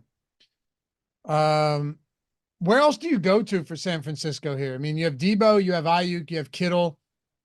It's actually not one of my, outside of Mason, it's not one of my favorite teams, but there is something to be said about Mason we have him right now 35% owned on DraftKings, 37% owned on FanDuel, and FanDuel is already soft this week. I mean, very soft. Yep. Greg and I built stuff out on Wednesday and on Friday, and it is soft. But you look at Debo ownership, we have him really popular today on DraftKings, really popular. One of the most popular players out there. And then Ayuk is what? 8%? To me, Ayuk is actually a pretty interesting play. You're right, though, that Debo could vulture from Mason and make that weird. Kittle at 5,500 is 7%. I guess what I'm getting at is on any given day, one of these guys could be the one. Oh, yeah. I mean, it's that type of offense. You are getting more leverage, obviously, if you really roll the dice with Ayuk or Kittle. I'd say their chance of success is much lower. That's why we're seeing that. But honestly, it's not a team. I'd be pretty surprised if San Francisco kind of determines my fate today. I have a healthy amount of Debo. I have a healthy amount of Jordan Mason. And so does everybody else. What about the Vikings? right? So in Minnesota, you have no Jordan Addison today. Tough matchup, though. Man, we really saw San Francisco put the clamps on the Jets last week. Week over week, so many things can change. Sam Darnold looked really good, granted, against a New York Giants secondary that's just pitiful. But yeah, look, I'm a huge Aaron Jones guy. I don't see the path to me getting to Aaron Jones today when that price range is stacked in that 6K against San Francisco. I just don't see myself getting there. I think Jefferson's always viable, but I mean, if you get pressure on Sam Darnold, things are going to look different. This is just such a different team. It is such a different team than that New York Giants team we saw last week. And the line has moved towards Minnesota. I don't know how much of that is McCaffrey. I think it might just be, sharp money coming in on the Vikings. But at the same time, are you prioritizing pay-ups like Justin Jefferson in this matchup? No. It's not a knock on Jefferson. It's just all an opportunity cost. Yeah, when I have that money, obviously most people are going to look to, we got Cooper Kupp and some of those guys, but I like CeeDee Lamb and I like St. Brown today. And that just makes it incredibly difficult. I worry about this matchup. You mentioned Darnold was good. About 24 times. Like, he didn't screw anything up, and that's a win for Minnesota. I don't think they're going to have the luxury of doing that today. Now, maybe the game script, Darnold throwing 40 times and throwing a couple picks is probably good for Jefferson. You'd probably take that over 24 attempts. It's just tough. So, he's Justin Jefferson. He's always in play, but he's not my favorite pay up wide receiver option. And then that's it. I don't have any other Minnesota guys even close. It sounds like you're just saying this is an opportunity cost thing for Jefferson. It is, because it's just like you're 1v1ing him versus St. Brown, him versus CD. And when I ran, the Sims this morning for me, and I boosted a couple things here and there, I wasn't getting much Jefferson, and I was pretty comfortable with that. What about Jalen Naylor if San Francisco just does everything to take Jefferson out of the game? Because he is very, very cheap, sub 4K.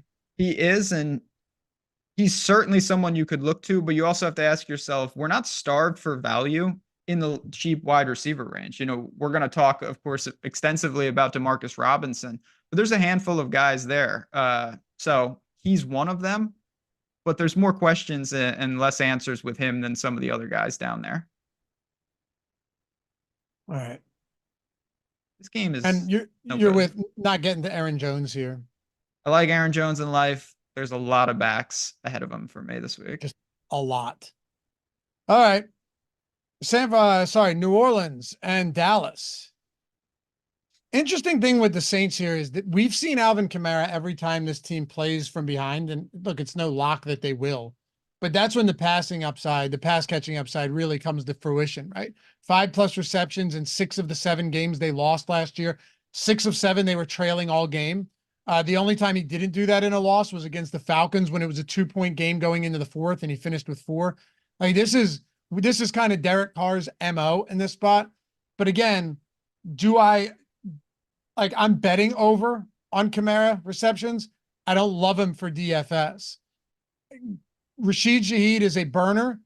Does he have, a long touchdown like we saw last week? He's very capable of doing that, no doubt. And then Chris Olave was a ghost last week. I know a lot of people are pissed off about that. The thing is, he just wasn't needed. They didn't need him. They didn't need anybody in that game. All they needed was Bryce Young. That's true. They won't have that luxury today, though. No, obviously. Saints, do you like Olave here? I think he's an interesting tournament play. I have a little of him just because I respect the talent, and I don't think there's any correlation to what we saw last week to what we'll see today. The thing I found most interesting was Kamara was one of the more popular plays on the slate last week, highly discussed on all the shows. Played well. He was 6,700, got 22 fantasy points on DraftKings.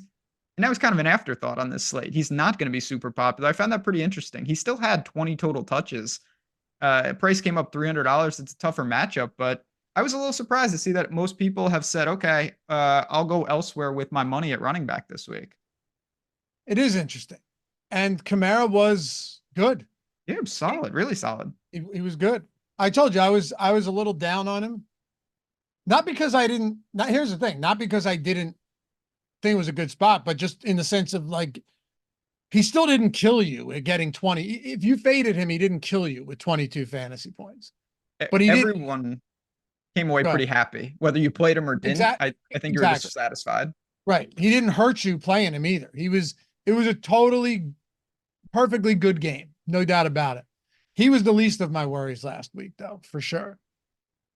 Matter of fact, I don't know how you and I stacked Tampa and just super overweight to Tampa and somehow it's like not a good week. I don't, yeah. Yeah, I know. We'll get to Baker again, but yeah, I don't have much Saints. You know, little Olave, little Kamara, that's it. Agreed. I'm not going back to Johnson here. Not that I mean, hey, he was in the Millie lineup last week.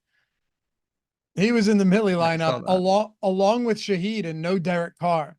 So, you know, that's fun.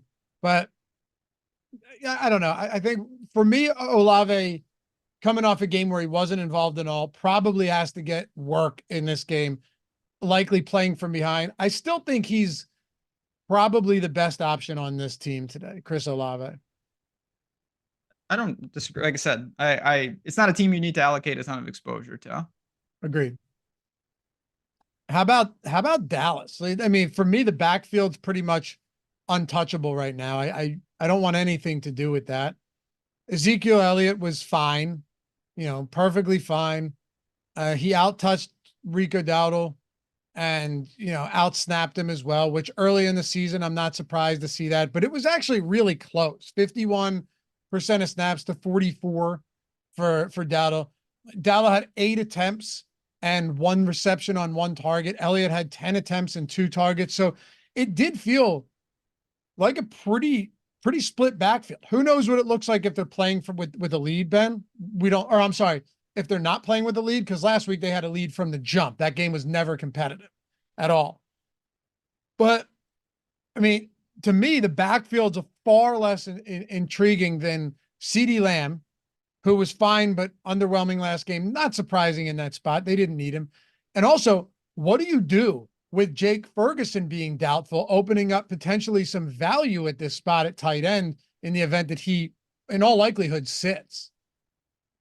So, yeah, I mean, that situation's interesting because I actually thought Schoonmaker would grade out a lot better until other tight ends were all cheap as well, and I think they're all ahead of him. So, to me, I do have some interest in Dallas. I think you can use Dak. You could go skinny with CeeDee Lamb. You can add Cooks or Schoonmaker.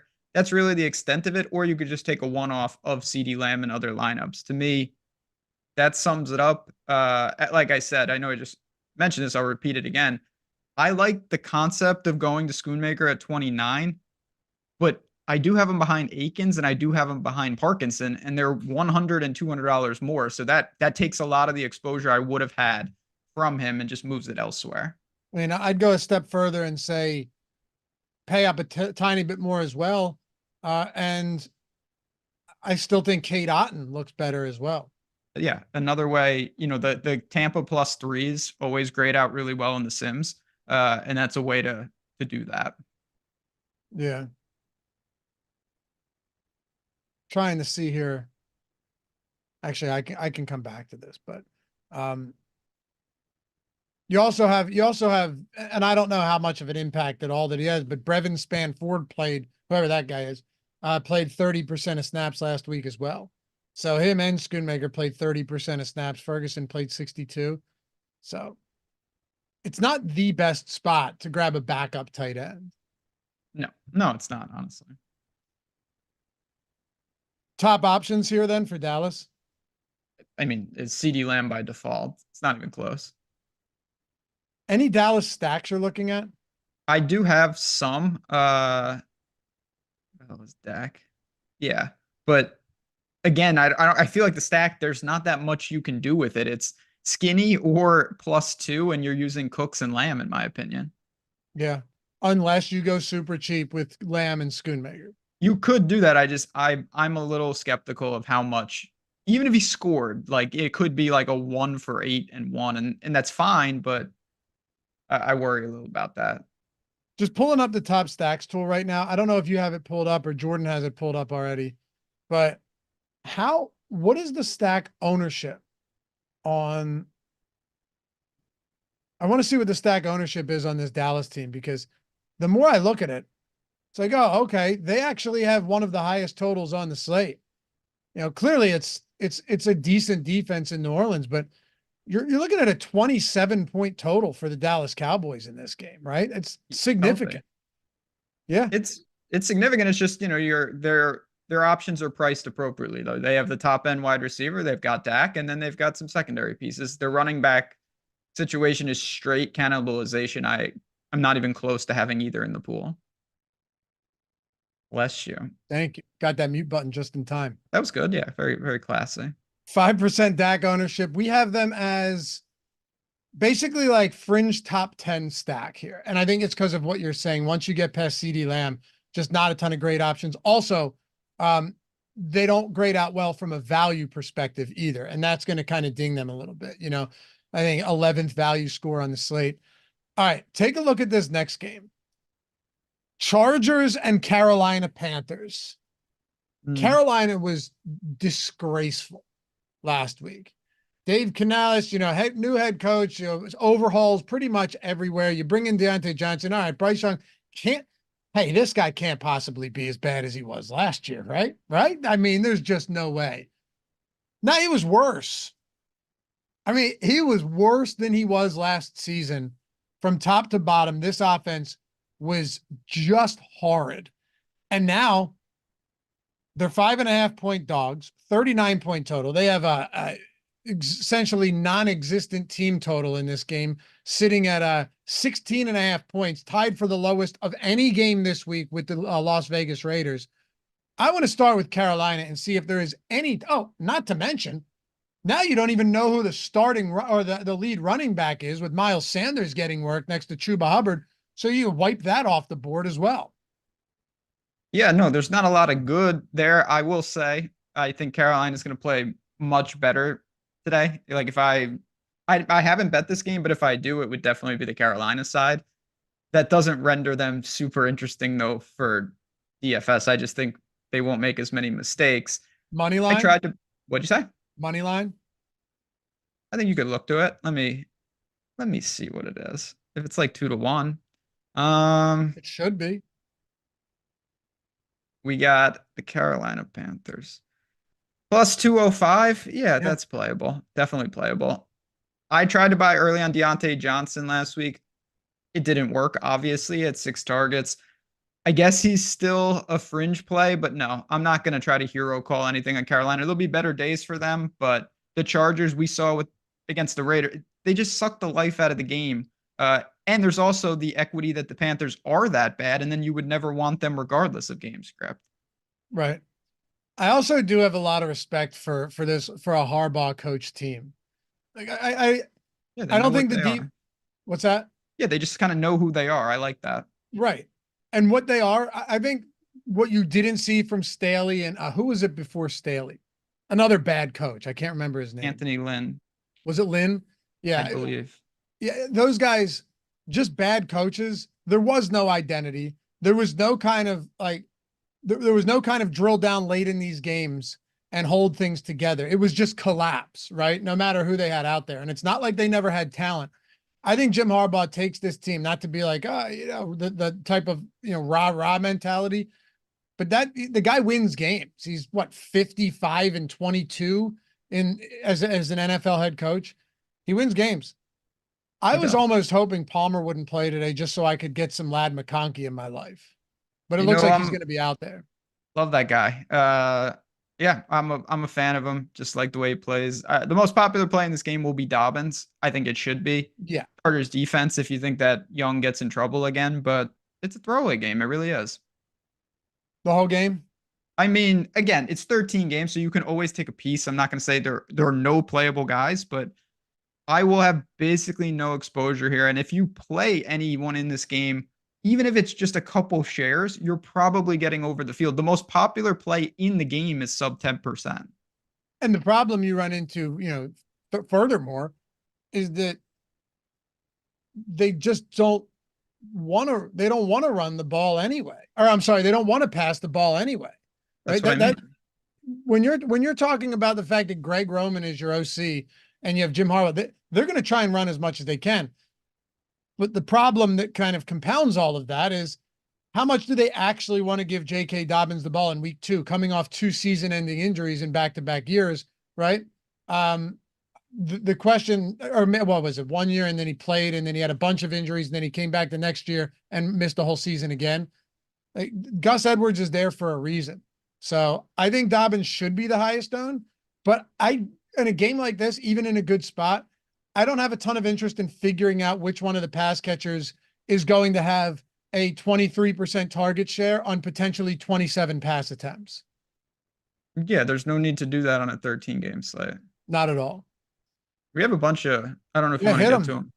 Super chat time. Let's go from the beginning. Yoshi or Judy, full point PPR, it would be Judy for me. I actually like the Cleveland stacks. Feels like everyone's forgetting about Lazard. We'll get there. I don't think he grades out really well in the Sims, but I don't think people are forgetting about him.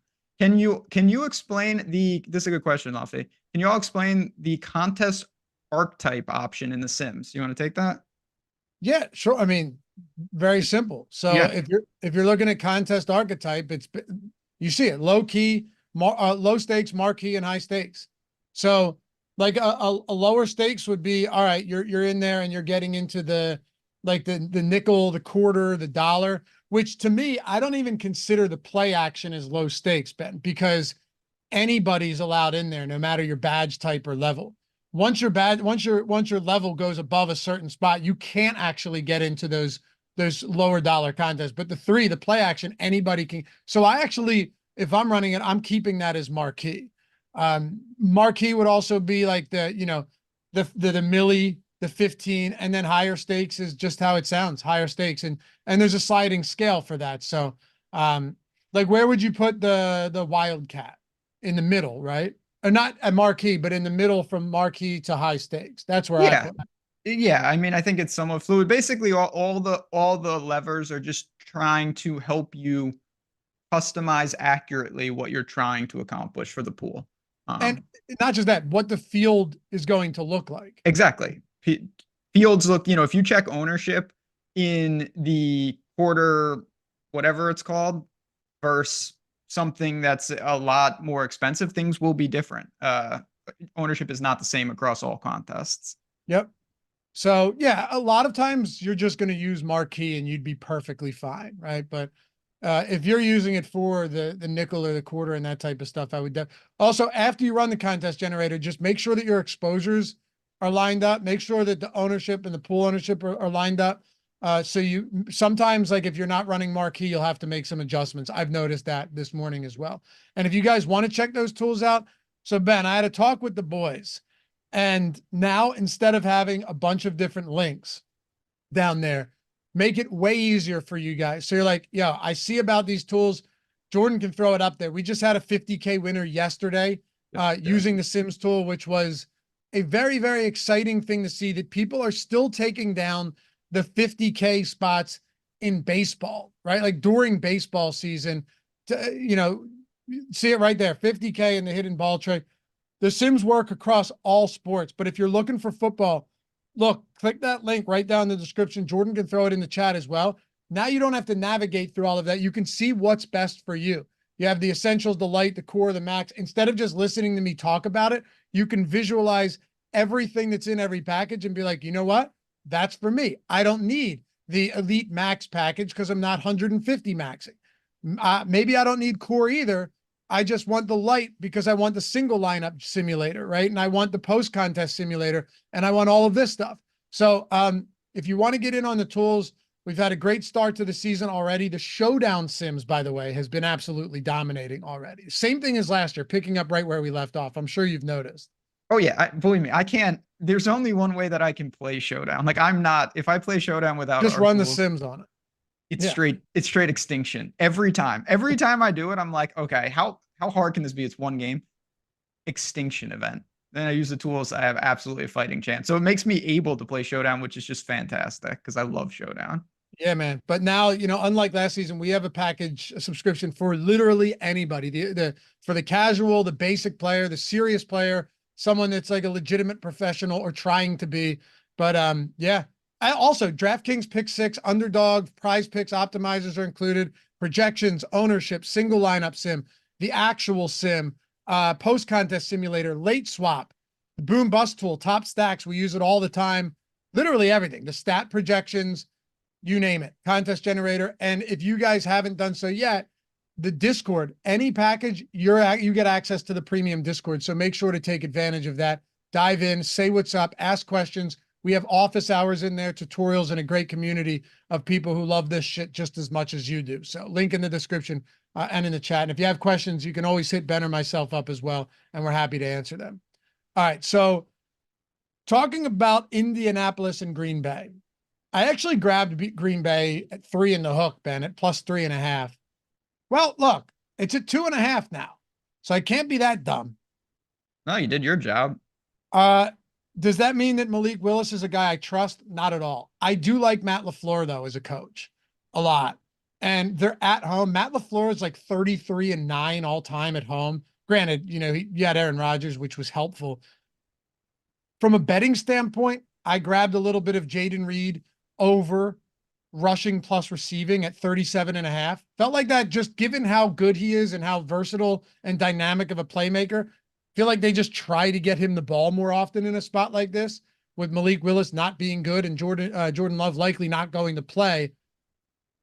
But I just can't get to these guys from a DFS perspective. I don't see it today. Willis has only been with the team a little bit. Marshawn Lloyd is questionable. I don't think he'd have a big role regardless. But to me, I don't love it. I don't, call me crazy, I don't love the Colts offense here either. Like, I think Green Bay's defense comes to play today, and maybe that's just anecdotal garbage, but I think they're a lot better than we saw against the Philly juggernaut buzzsaw offense in a slippery field in Brazil. Yeah, I mean, again, this is a game I wouldn't be stunned to see. The Packers are a slight home dog. I think they can hang in it. The problem is most of the game scripts, I think, are just pretty ugly from their side. I don't see Agreed. a ton of upside for their players. And yes, we saw Reed was awesome. Just no, not happening. These guys are priced. They're on an island game, and a lot of good things happened. Green Bay, tough team to get to today. Josh Downs is considered 50-50 to play in this game. Adonai Mitchell had a lot of opportunities. Like, that could have been the biggest rookie performance of the week by far, because no one other than, and I mean, from a receiving yard standpoint, because clearly Xavier Worthy with the 2 touchdowns to kick off the season was the guy. But, Neighbors had opportunities. Daniel Jones stinks, still cleared his prop, but he had 66 yards. Mitchell could have had a really nice game. I'm sure you saw it. He was open on both of them, and and Richardson just missed. The problem I run into here is, like, how often are they going to need to throw in this game? Will they want to throw a lot? And then if you get to Jonathan Taylor, does he get vultured by Anthony Richardson? I know that was a concern of yours earlier in the week, but really, how do you come to terms with the fact that a guy in Breece Hall is 30% owned and Taylor is 6% owned? To me, that's really significant. Oh, it's definitely significant. And I was talking, we have so many sharp players in this company. I was talking with the man who runs the show, Tom Kennedy. And he was talking to me about some of the sims. I was asking for some tips, and he was saying, some of the things about how advanced the simulations are, and ownership. It's not all created equal, basically, not to get granular, but when you have a stud pay up option that's low owned, if they go off, wow, does it really change the landscape of the slate? And Jonathan Taylor, he doesn't grade out great, but you're talking about, 150 ownership of a guy like Breece Hall. It is somewhat interesting. My biggest concern, though, he's getting squeezed kind of from both directions. I worry about his touchdown equity, not that he can't score, but it's somewhat mitigated by Richardson. He had 0 targets, and that's also because of when Richardson gets in trouble, he's not as likely to dump it off. He can just run. And if he doesn't have either of those working, what is Jonathan Taylor's path at 7,700 to slate breaking upside? What's it, 4 touchdowns? Like, what is he really doing to get you there? Well, You know what I mean? He needs I totally targets. get what you mean. My only hang up is that this guy in week 1, Jonathan Taylor, played 96% of snaps. That's to me, is he just out there enough to where it doesn't matter? But also Breece Hall probably plays the same amount of snaps. And to me, that's almost concerning because it's like, well, he can't play any more. You can't play much more than that. Yeah, you're right. And he had what? 1 target in a game where they trailed all game?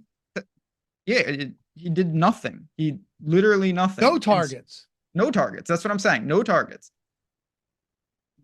What is the path? Everything you would spin would already happen. If they crushed in week 1, you'd say, if they fall behind, the targets could come.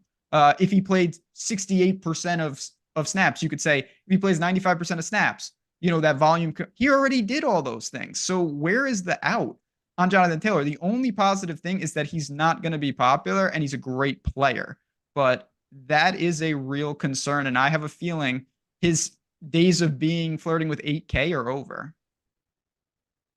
You might be right. You might be right. New defensive coordinator in Green Bay. Barkley had, 100+ yards last week, and it is a rushing quarterback in Jalen Hurts, but they wanted to feed Barkley as much as they could in that spot, right? I mean, that was pretty evident. Also, just what I think both of us would agree, probably a much higher scoring atmosphere in that game than this one. Yeah. And I want to be clear, like I said, Jonathan Taylor I put him in the Justin Jefferson, Devontae Adams, but he's just playable because he's an elite player. But I do think there's real concern about what he exactly even needs to tap into his ceiling at this point. In large field tournaments, I don't hate going back to Mitchell if Downs is out, though. I'll just throw that out there. Got deep targets, not only that, but do you see, because we saw this with A.J. Brown in week 1, do you just see a whole lot of Jair Alexander on Michael Pittman Jr., and then Mitchell ends up getting more opportunities downfield? I know Alec Pierce is the one with the big play and the huge highlight reel and the crazy throw with hands in his face, double coverage, all that. But it's not like Mitchell was uninvolved, and he played 65% of snaps in his first game in the NFL. So if Downs is out, I would sprinkle some Mitchell in a spot like this. I don't actually hate it. Don't mind that at all. Totally get it. Anything else that we haven't touched on here? No, a couple more super chats flew in. I'll just take them. Full point PPR, flex, Worthy, Ridley, Hubbard, or Dortch. It would probably be Worthy by default. I don't really like any of those guys, to be honest, but I think just Worthy, that's a good game environment. In KC, Dennis, if I only play single entry 3 max and 20 max, do I need the NFL Max monthly package or would the core package suffice? No, I mean, I suppose the question would be how big are some of these 20 and 3 maxes, but I think the core package is going to put you where you want to, because you'll have the single lineup sim and you can go large field on that and you can adjust the payout to first. Make sure you're doing that too, guys. If you have the sims or using the single lineup sim, make sure, because I've had a lot of questions lately and they're like, yeah, why doesn't this look good? And I asked them what their settings are. And they're like, Jordan, go to the settings. He can show you. For the single lineup sim, you can do small contest, large contest, and then what percent is the payout to first. So basically how top heavy or how flat are these contest payouts. So then you run it, because the single lineup sim is giving you instant feedback on every lineup that you hand build. This is Ben's wet dream of a tool over here. The best. You see his camera moving up and down because it's on his. All right, let's not get crazy. And it's quite an ad read. We're gonna clip this one. Yeah, we thought Jordan was in the earthquake on Wednesday. Anyway, or was it Friday? I don't remember at this point. Mm-hmm. You get instant feedback, and it sims it across what we're projecting, to be close to what resembles that field. So if you're doing that across a small field, but you're actually playing it in a large contest, you're going to get bad results. So just make sure you're doing that and make sure all of those are lined up, because that's going to go a long way for you. But to answer your question, Dennis, I think you'd be good with the core for sure. I do too. Yeah. That would be my recommendation. And you can always, to me, I mean, this is more a philosophical thing. If you love it, you're making money, then you say, I want 10,000. So move on up. It's a lot better to do it that way, in my opinion. Yeah. Sotek said there was an earthquake. Yeah, Jordan got hit with like Plus what was it, a 5-1, Jordan, right in the middle of the show. It was the Showdown Strategy show with Kajeski and me. Yeah. Yeah, it's good stuff. Hey, I survived the earthquake this year. Yeah, we both did. I was doing a video when it hit. Yeah, Remember? that was weird, wild stuff. Yeah. All right. Where was I? I think we're cleared on this game, right? We move on to Tampa and Detroit. I have a lot of this, and that's not. Oh, you have a lot of this game. You're getting, sneaky today. Obviously not. 51.5 point total. Jameson Williams, by the way, the only question mark here, he's expected to play. I think they were just giving him, a little bit of light work after a big gate week 1. The guy's always hurt anyway, so he's expected to play. Kick it off with Detroit. I've really come around to your thoughts on Amon-Ra this week. Also, Tampa's got some injuries in that secondary. Probably doesn't bode well for them in this spot. I threw out a same game parlay, a little Detroit action in the Discord, in the premium Discord over on Tails as well. By the way, if you like betting, 50% off both of them. I mean, Ben's throwing out plus 72.5. We got to get a bundle for us so people can just jump in and get them both. But yeah, it's less than $5 a week for both of us each, less than $15 a month. If you go to, the link should be in the description if you want to come join it. We've been having an awesome time, dude. Building out parlays together in my channel yesterday, sweating a plus 72.5 on yours yesterday. It's a good time. I'll drop the links. A lot of fun. I'll drop the links in just a second. Yeah, drop the links. If you guys want to join, use NFL 24 for mine. For Ben is JazzRaz 50. NFL 24 JazzRaz 50. Come say what's up. But nah, man, Tampa's got some banged up defense this week for sure. And I think that could be a real problem. So outside of any of that, even if it wasn't banged up, I'd still be looking at Detroit. And, I really like St. Brown. I have no problem with the Goff double stacks. The only issue you run into here is like the backfield will be used as they always are. I still though think, Ben, this isn't going to be the same defense as the past where they were just you couldn't run on them. I still think Tampa is going to be a pass funnel defense this year. It may not be as extreme, but I would agree with that. I'm a little salty that when we did the Tuesday show, St. Brown was like a very, against the grain call. I was pretty high on him, and now it's starting to normalize, I think, a little more. Like he's trending towards being more popular than I anticipated, which is never ideal, but I do really like the spot. And Goff +3 is one of my most prevalent stacks. Grades out great. You have options up and down the Lions. What is your +3? Because you are paying outside of Jameson. Sam Laporta is not cheap. Yeah, I mean, I'm using Gibbs in there, so you're paying for him. He's not cheap, but I think you can easily do it. And you don't even need to go it's not just +3, it's a lot of +2s as well. St. Brown is the one I feel most confident in, though. I really like him this week. Okay. Yeah. I would say with St. Brown, you're just getting a guy that nobody expects him not to still be good. That's why his ownership came up, right? It was one game. I'm also not. I actually think there's multiple extremes here. I think the one extreme is that everybody kind of expects Amon-Ra St. Brown to still be great. One game doesn't decide anything. I also think people are probably too low on Jameson Williams after that game being like, kind of a blip on the radar. I'm not convinced that's the case. Like, I think Jameson Williams is going to be really good. And we saw it last week. Those weren't fluky grabs, broken tackles, Ben. They were good routes, breakaway speed, good balls. Those drops were not an issue at all. I think Jameson Williams is going to be a legitimately good pass catcher and a really good wide receiver too in this offense. So I'm not looking at him like, oh man, Jameson Williams week 1, but he definitely can't do it in week 2. No, I don't look at it like that either. You're definitely more bullish on what his kind of year is going to look like potentially. But the good thing, the Lions threw the ball 28 times against the Rams. Like, there's a lot of room there. And in a game like this, you don't need a massive target share if Goff can push it to 35, 40 attempts. All of these guys can get theirs. And for that reason, like I said, Goff +2, Goff +3, Goff skinny. Just the Lions are going to be a very popular stack, and they should be. Any Montgomery? No, but that could be like triple level mega mind genius. The great thing about Montgomery is he's killing the best stack if he scores like 3 times today. So you get a good play and you kill Goff. But no, I'm not doing it, to answer the question. All right.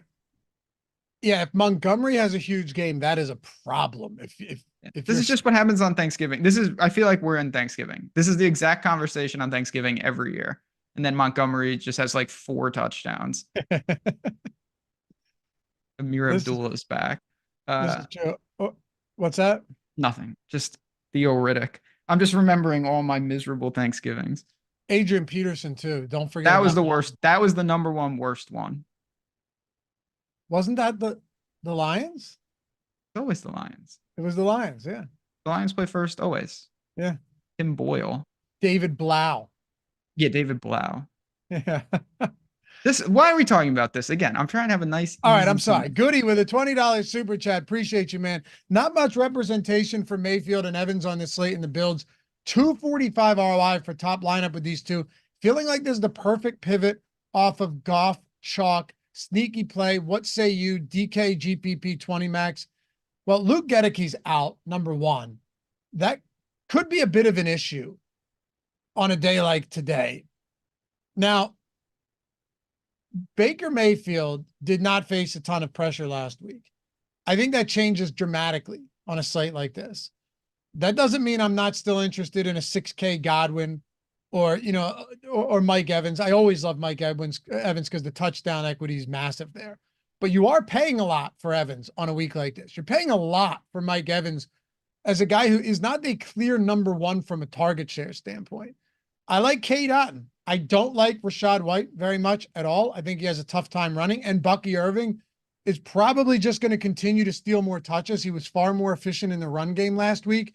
But yeah, if you're going Baker +2 here and you just assume that they're playing from behind, this line kept moving. I mean, at 6.5, it's now what, 8.5 in some spots. That's big movement through 7. I have no issues with it. I'm definitely going to have some Baker +2s. There's no doubt about that. No doubt. I have Baker +2s. I think I have some Baker +3s because I used Rachaad White in some of them. Because I still believe he can be a part of that. And McMillan was on the field the whole time. I know he only had 1 catch. Now it was a 30-yard touchdown, which stopped a goose egg, but he could be more involved. So Tampa's got a lot of options there.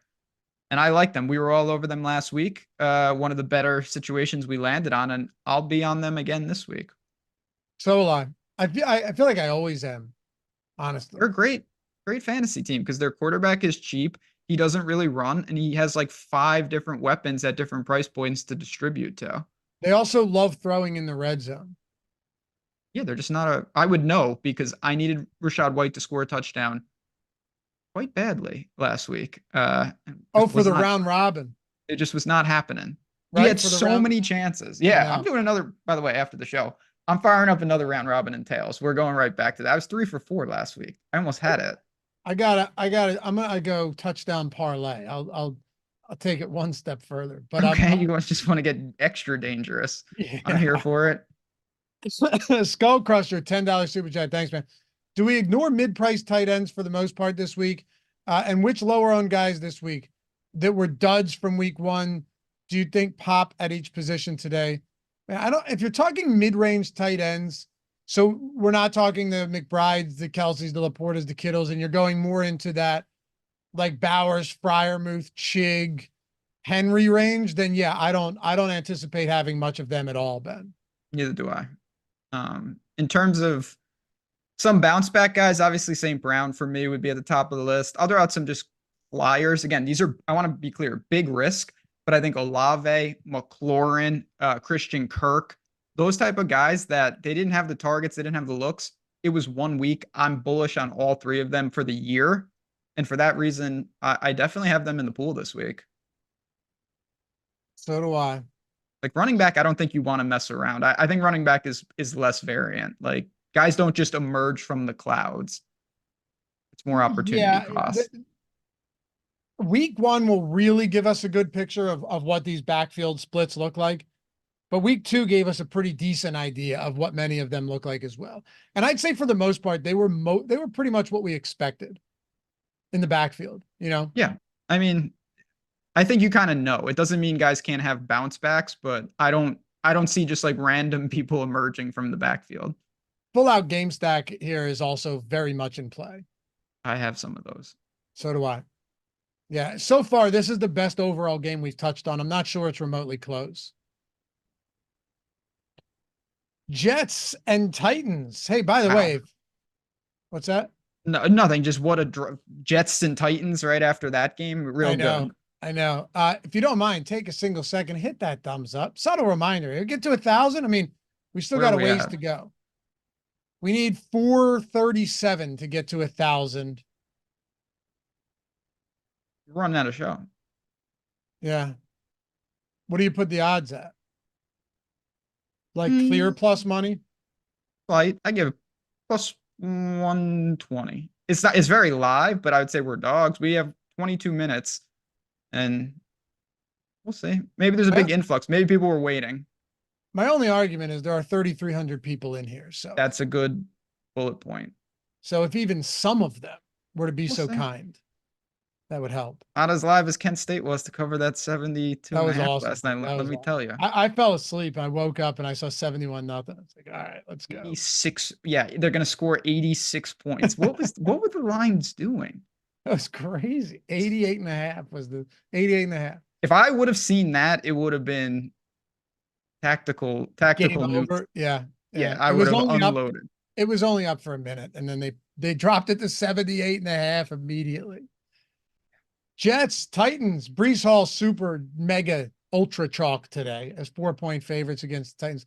The funny thing is, it's not even a good matchup. It's just people know that they're road favorites and Breece Hall is going to get all of the work. Had it not been for a blowout, I would have lost my under on Braylon Allen because he wouldn't have seen the field. But he did, and we won. And Breece Hall played 82% of snaps. But my point here is that had that game been competitive, Breece Hall probably plays every snap.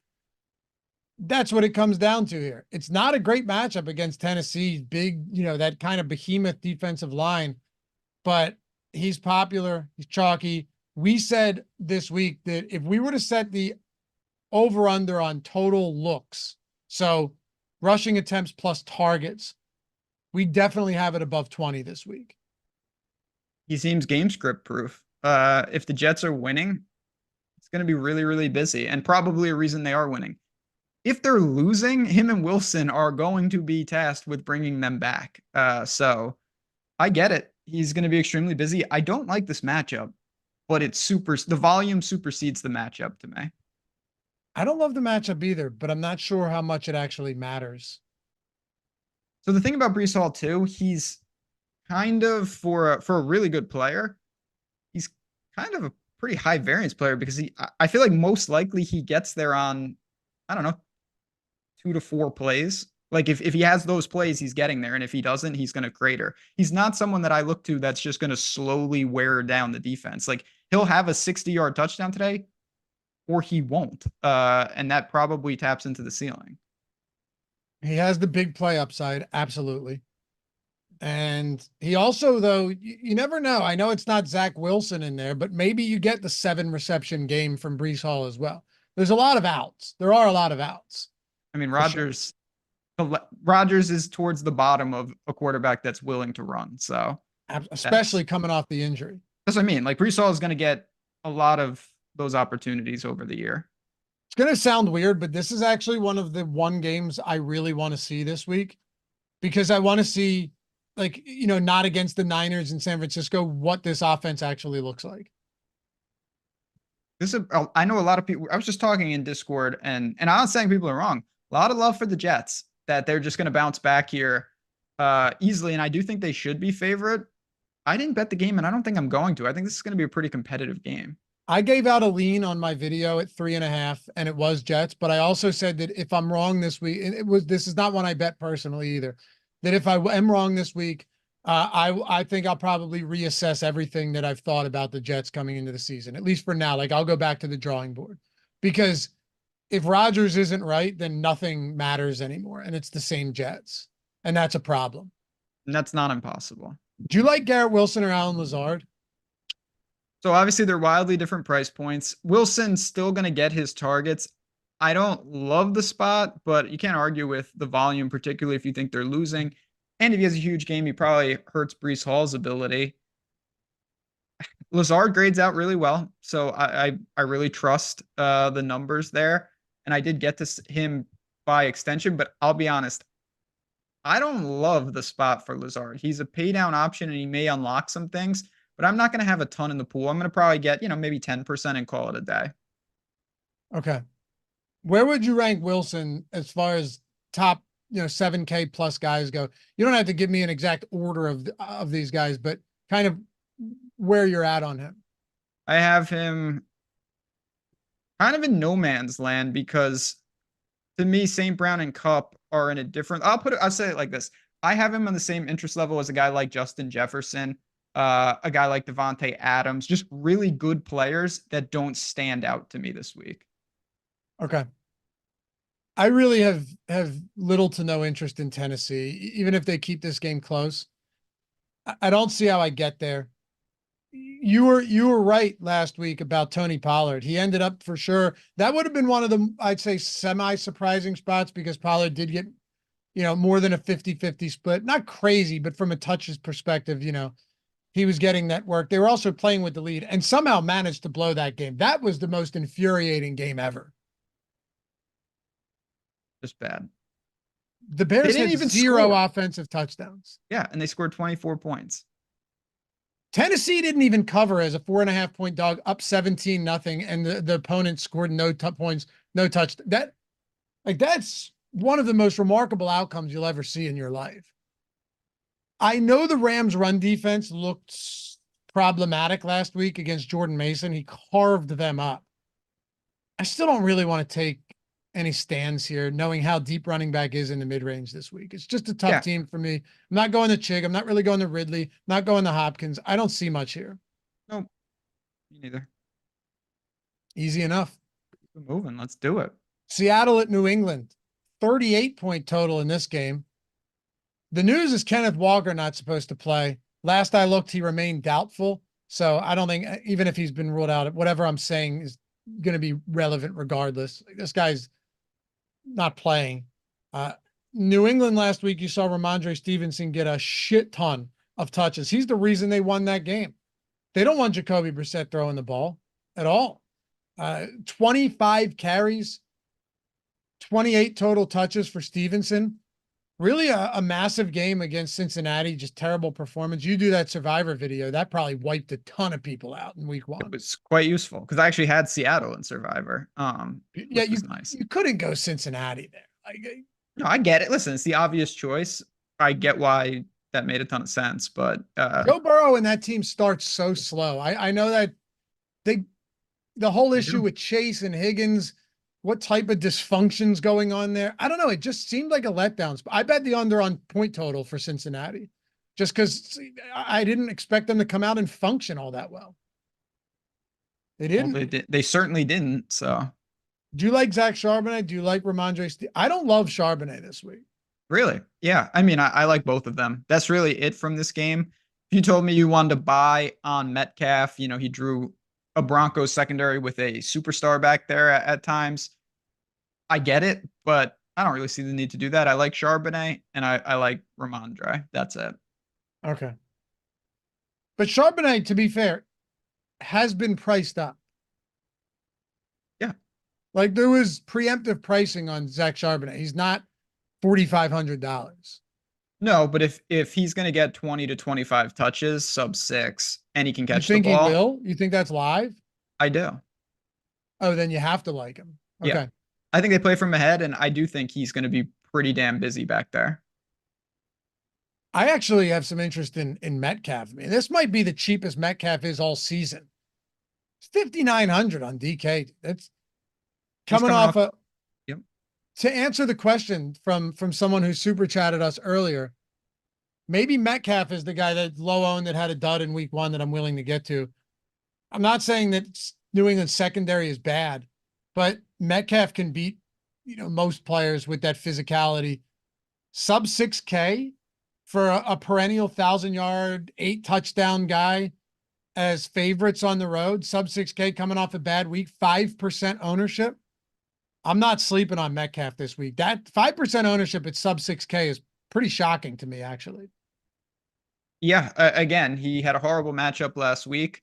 Don't read much into it. It's a good buy low spot. That's a good one. I think he fits exactly what we talked about. Olave, those type of guys where I'm not concerned about DK Metcalf this year. I think he's gonna have some big games and it could start this week. Last week might have been the best or the worst one-on-one matchup any wide receiver can get. I would, right? That's as bad as it gets. Surtain is that good. He's that good. And he's physical. So against a guy like Metcalf, it makes it even worse. Yeah, probably not getting Lockett or JSN, but yeah, I mean Charbonnet and Metcalf sub 5,900. I'm on board with Metcalf. Are you going to, Jamie said, did you touch on the San Fran spread yet? Seems sketchy. It does. It feels like it's telling us that game should be closer than anticipated. But so did that Jets game and they got routed. Yeah, I don't know. If you have a line on that game, you're a smarter person than me. I think that's a big stay away. Agreed. What do you think about the Ramondre? Because I'm not playing any pass catchers from New England. I'm just no, definitely not. I also think this could just end up being one of these games where Gerard Mayo's Patriots look as bad as people thought they were going to look coming into the season. I wouldn't be surprised they come out week 1, they get that huge win, and then this week they just look terrible. Yeah, I mean, I don't think New England's suddenly good. Mm-mm. So there could be an overreaction. I'm not sure, even if they get crushed, that Stevenson doesn't have opportunities to get there at 6,200. It might be the only way they can actually run any semblance of an offense. That's the thing. That's what I mean. So it's like, even if the touchdown equity is low, even if they're trailing, it feels like he's going to have such a large percentage of New England's offensive yards that it doesn't really affect my mindset on him. I'm with you. He's the only playable option though from this team. Yes. Would you play Patriots defense? So I think both defenses are actually in play because it's just an ugly game. Seattle clearly, yeah, of course. Yeah. Yep. I have both these defenses are, I think, scattered around. Yeah, I see some Patriots for sure. All right. Well, Giants Commanders. Here we go. This is all you. I'm going back to the well. It's not. This isn't going to decide my week, but like if you don't think I have a Daniel Jones, what's the 153 max? That's not the Wildcat. What is it? The power sweep. If you don't think I have a Daniel Jones in the power sweep or the spy or like one of those, you'd be sorely mistaken. I'm just. How did you do it? Because I'm really interested to hear this. Did you go skinny with Neighbors or did you use like Wandale? How did you do that? I have a couple Neighbors. I also full out punted with Theo Johnson and Neighbors in one of them. Theo Johnson was targeted 4 times last game. He had 1 drop, 2 terrible throws, and 1 18-yard gain. His pass blocking could use a little work, but Daniel Bellinger only ran 8 routes. He was scarcely used. Theo Johnson is going to be the death of me. He's going to be like the Jelani Woods for me, right? Where I just chase it and then the guy just never plays. Because from go look at his athletic score. Like it's just, what is it? The RAS, the relative athletics. Insane. No, I'm serious. Like, I'm playing this guy now. I'm building a lineup as you're talking, and now I'm using this guy. So yeah, it's also possible that they're like, "Hey, fuck this guy, Bellinger, get back out there this week." So for anybody watching this, don't chirp at me when Theo Johnson ends up being terrible on a bad offense. I supersede that. I'm going to be chirping at you when this guy gets. Well, don't play him then. Don't touch him. No. It's already too late. I'm building the lineup. What an asshole. So now you're just so now it's I'm building a lineup. If I'm right, that's great. If I'm wrong, I'll be hearing from you. Yeah, reverse free roll. Yeah, right. That's right. He ran 38 routes on Daniel Jones, 50 dropbacks. That's a lot for a guy that's that cheap. He played 86% of snaps. I don't think I'm crazy to call out Theo Johnson when you're talking. What is he? What's his price? What's old Theo's price? 2,600. 2,600. You So bringing it back? Scary Terry? if I do, it'd be McLaurin. Yeah. I just, and by the way, I have some single Jaden Daniels stacks for sure. But that guy, I mean, his MO was just run every time. Like a defensive lineman could cross the line of scrimmage and he was already gone. Like he had 16 rushing attempts last game, attempted 24 passes, but what were all of them to the running backs and tight ends? Like he wasn't even looking downfield. So I'd be lying to you if I told you I wasn't a little bit sketched out by that. But this Giants secondary stinks. What's crazy to me is the Giants should be able to get pressure with that D line. They should, right? They should. That's their biggest strength, and they couldn't. Yeah, I mean, I don't disagree with any of that. It's a game with a lot of variance. That's a good thing. Both these teams are a mess at times. Well, man, I would hope that both quarterbacks have more success throwing the ball than they did last week. Me too. Mark said Theo drops the ball. He did it at PSU too. Yeah, he had one drop. Others were just two terrible passes, uncatchable. And one of them was a really nice grab on another bad throw. It all comes down, Ben, to Daniel Jones for me. It's so much less about Neighbors himself. Jake Ferguson's out, by the way. Thanks, Jordan. It's so much less about Neighbors. Neighbors played 100% of snaps last week. He ran a route on 100% of dropbacks. When I say you literally cannot ask for more than that, I mean it. You can't, right? Aside from sure Wan'Dale having more targets, but Wan'Dale Robinson, you're not winning games with Wan'Dale Robinson's 5-yard receptions. Just not going to happen. So sure, Wan'Dale's fine in these stacks, Ben, but to me, like the reason I like him less than Neighbors and Theo is because if Wan'Dale Robinson has a decent game, it's probably because Daniel Jones and the Giants offense had a bad game. Does that make sense? Yeah, I totally get what you mean. Absolutely. Yeah. Like if Neighbors has a big game, it means that Daniel Jones probably was okay and he's really cheap, and maybe Theo Johnson as well. So I'm going to some of that. I'm not going to Singletary. I don't see the need there. And on the other side, it's going to be, some Jaden Daniels, and maybe I'll just grin and bear it with some McLaurin. McLaurin's clearly the guy, even though he sucked in week 1.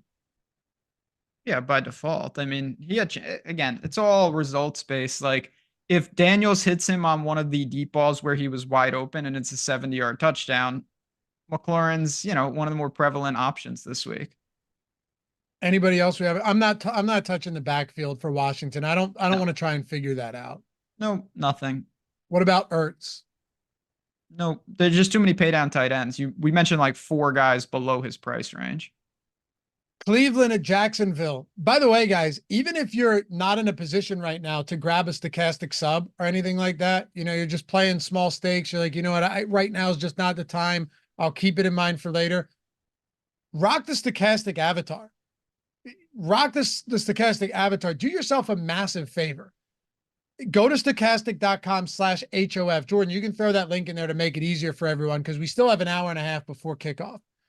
Use one of them. Download it, upload it wherever it is you play. DraftKings, FanDuel, doesn't matter. Owner's Box, Yahoo. Finish top 3 in a field of 5,000 or more. Even if it so happens to be a 5-cent entry, a quarter entry.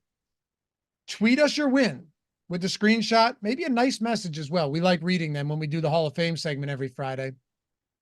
And rock the avatar, tweet us your win if you finish top 3 in a field of 5,000 or more. And guess what? You're getting a $200 value. Stochastic, NFL, any sport, max Sims package, everything on the entire site for NFL. Now, if you win twice in a calendar year, you used to only be able to win once. That is not the case anymore. Now you win twice. Guess what? Another month, $200 value. Plus a free week of another sport, unlimited access to everything for that sport, right? Which means if it's during basketball season and you so happen to win with the avatar, now you got football and basketball. every day of basketball that week, every day of football for the month. And if you win 3 times, $550 value, all access sims. That means every single sport for the entirety of the month. We've had a ton of them already, and some people playing low stakes.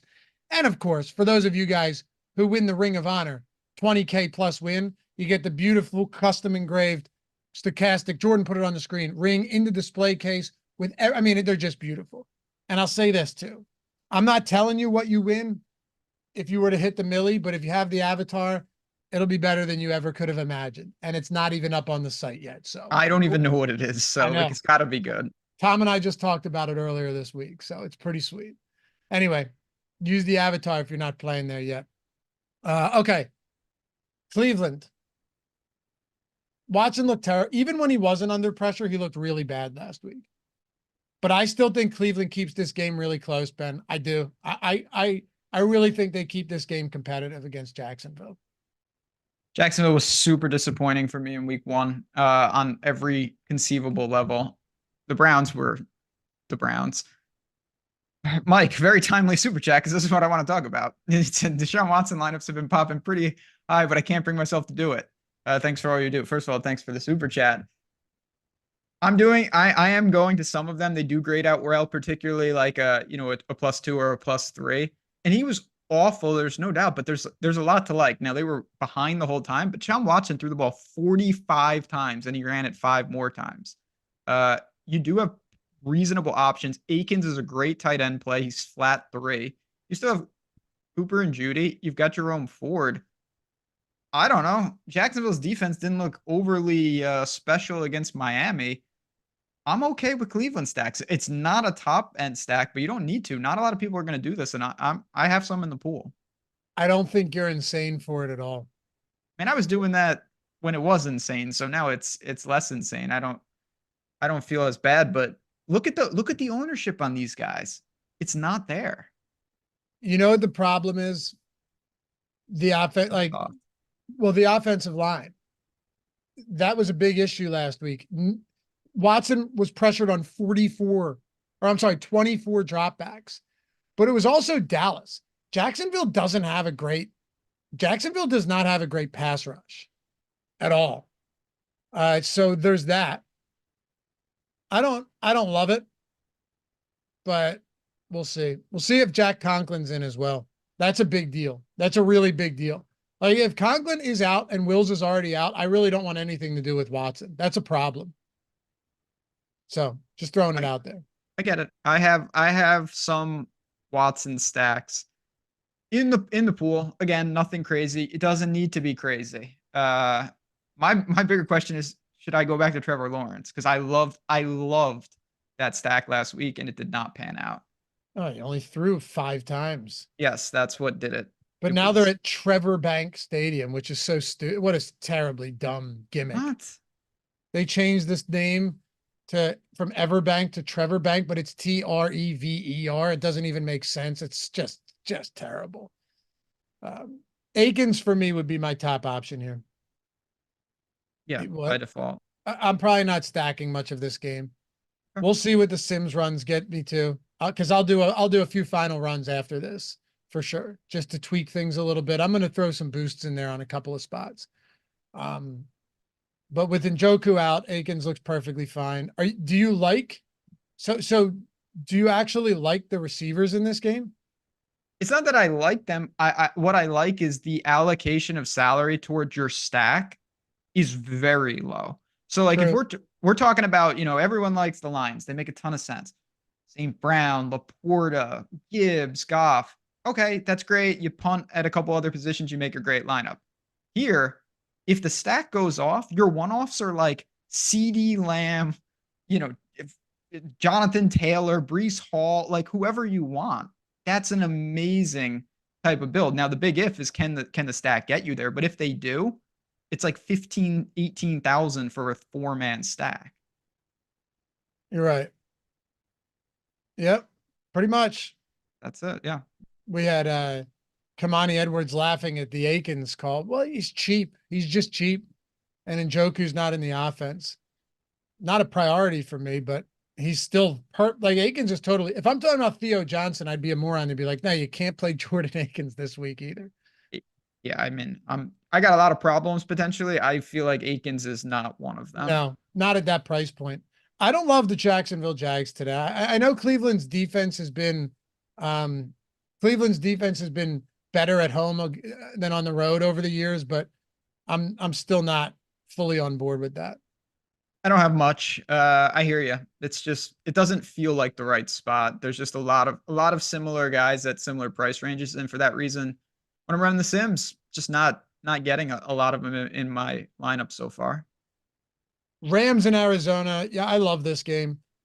This will be some. I think I'm gonna. And it's a 1-point spread, 48-point total. I think this is going to be one of those spots, Ben, where I actually know I will because I already built a few of them. I will have some Cooper Kupp, Kyron lineups without Matthew Stafford. There's going to be a lot of couple Rams, and it doesn't even have to be those two. It's a lot easier. You could have Kyron with Demarcus Robinson, Parkinson, all different types of players in this offense. So, is this the first super stack million this season? Yeah, I mean, it could be, man. There's definitely merit to like a 4-2. You think so? Yeah, definitely. Like Stafford +3 with a McBride Connor or something, or Kyler +2 with like Robinson Parkinson. There's a lot of different ways to do it. Well, the other crazy thing about this game is it's not just Cooper Kupp and Kyron, even though those are the clear two kind of, preeminent options on this team. But you also can't ignore the fact that DeMarcus Robinson is on this team. And Tyler Johnson last week, I think Tyler Johnson at almost minimum salary, coming off, 5 for 79, 7-target game with Puka Nacua playing 33% of the snaps. And now Tyler Johnson, played every snap that Nacua wasn't out there. 65% of snaps in that game? There's really something to be said about the fact that Tyler Johnson at almost minimum salary could just be a guy you really want to get to. Not really want to get to, but in stacks, he's super viable. Yes, but it's simple as that. He's just in play. Basically, anyone that's on the field for the Rams is in play. I feel like it's that good of a spot. Just in general, it's a great game environment. Solid across the board, honestly. Ooh, welcome to Team Stochastic, man. Goody, LA, perfect. Always with the super chat etiquette from Goody. He knows. Rams, Arizona. Oh, you already answered this, didn't you? The Goody. Yeah. I mean, I'm right on board with that. This is a great game to onslaught. The only thing that's not ideal, a lot of people are going to do that. Yeah. Thanks for the super chat, Goody. I was trying to read something in Slack from someone. Also, we're 144 away from 1,000. I think we get there in the next 5 minutes. Maybe. We will. Possibly. I like James Conner too. Look, I think this could be a game where both running backs look good. Are you okay with playing both running backs in the same lineup? I think it can be done. I doubt I have a lot of that though. I don't think I will either, but I do like Conner. Yeah, I like Conner. He's firmly in the, again, it's just, this game is really solid. I know you like McBride quite a bit. Certainly do. He will be in the, I'm going to tweet out at Jazzrouse Bets my anytime round robin touchdown parlay. He will be in there for sure. I like McBride this week. What about Harrison Jr.? I don't know. I honestly don't know what to do. Don't you think that price is kind of difficult? I mean, it'd be different if it was an Amon-Ra St. Brown situation where we've already seen what this guy does and how he's utilized. I have no doubt that Marvin Harrison Jr. is going to be utilized more this week than he was last week. But is it enough to kind of eschew all of those other really good wide receiver options just to get to him, hoping he pops off? That's the problem. And that's why of the good players in this game, he's the one I'm getting to the least. Obviously it's going to go better than last week. He had 4 yards. He would be unable to break the 100-yard bonus for the year if that continues, which I would say is doubtful. But yeah, it's not, you don't get points for improving. Like, he has to outscore Debo and Rice, really good players like Garrett Wilson. That's what I mean. You could have a really nice game and not a game to that level. So he'd be on the outside looking in as well for me, but that doesn't mean I'm not playing Kyler because I am. Yeah. Downs is out. Let's see. Oh, wow. DJ Reed is out for the Jets. Conklin is confirmed out, Ben, for Okay. Cleveland. That doesn't look great. Jake Ferguson, Kenneth Walker, Josh Downs, Jack Conklin. Okay. So those guys are all out. No major surprises. No. Jaden Reed is active. Joey Bosa is active. Josh Palmer. Okay. Yeah. The only one to me was Jack Conklin. I do think that makes a difference. Just Deshaun was getting destroyed last game. Favorite plays from this game before we get to these final two and turn it over to the live before lock boys. McBride and Cooper Kupp, but everybody knows that. Yeah. For me, Kyron and Kupp. And Stafford and Murray. I like stacks on both sides of this game. Very happy to stack either side of this game. No reservations whatsoever. Cincinnati, 6-point road dogs against Kansas City, just coming off a terrible loss. Joe Burrow, though, it's crazy. He's faced Mahomes 4 times in his career, twice in the regular season, twice in the playoffs. Regular season games, 3-point win, 3-point win. Playoff game, 3-point win, and a 3-point overtime loss. One of them was an overtime win. Like, they've played each other so tight. It's really crazy. I don't know what to make of it, though. You know, you don't expect to see T. Higgins here. Jamar Chase with everything going on there. What are your thoughts on Cincinnati? Hit this on both sides for me, because Hollywood Brown's on the IR. That offense should look similar to what it was last week. Yeah, it's obviously a great real life game. I'm not sure it's the best fantasy game. I expect Cincinnati to look better. They're certainly talking like they're going to play better. I just don't have a lot of interest in those price points for most of their weapons. You know, Jamar Pace, even your boy, I can't say his name. What's it? Yosivas? Yosivas, yeah. Yeah. A lot of pay down options already that we talked about. We're not starved for value at wide receiver.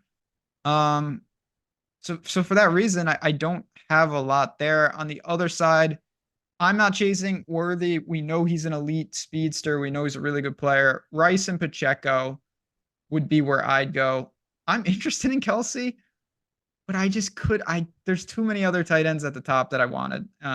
Yeah. You're only doing that because it's like, hey, no one's going to be going to Kelsey here. Yeah. Yeah. And if this was I don't know, somehow an afternoon slate or something, I would probably have some interesting like KC onslaughts, but I did not get there in my main lineups here. Packers, Jordan Love's out. Lattimore's out for the Saints too, by the way. Marshawn Lattimore. CeeDee Lamb's going to have not that solidifies it, but CeeDee Lamb and those pass catchers are going to have a day. Yeah, I'm with you. Vidal out for the Chargers. Okay. Jamison Williams in. Just giving you guys this stuff so you know, even though live before locks up after this.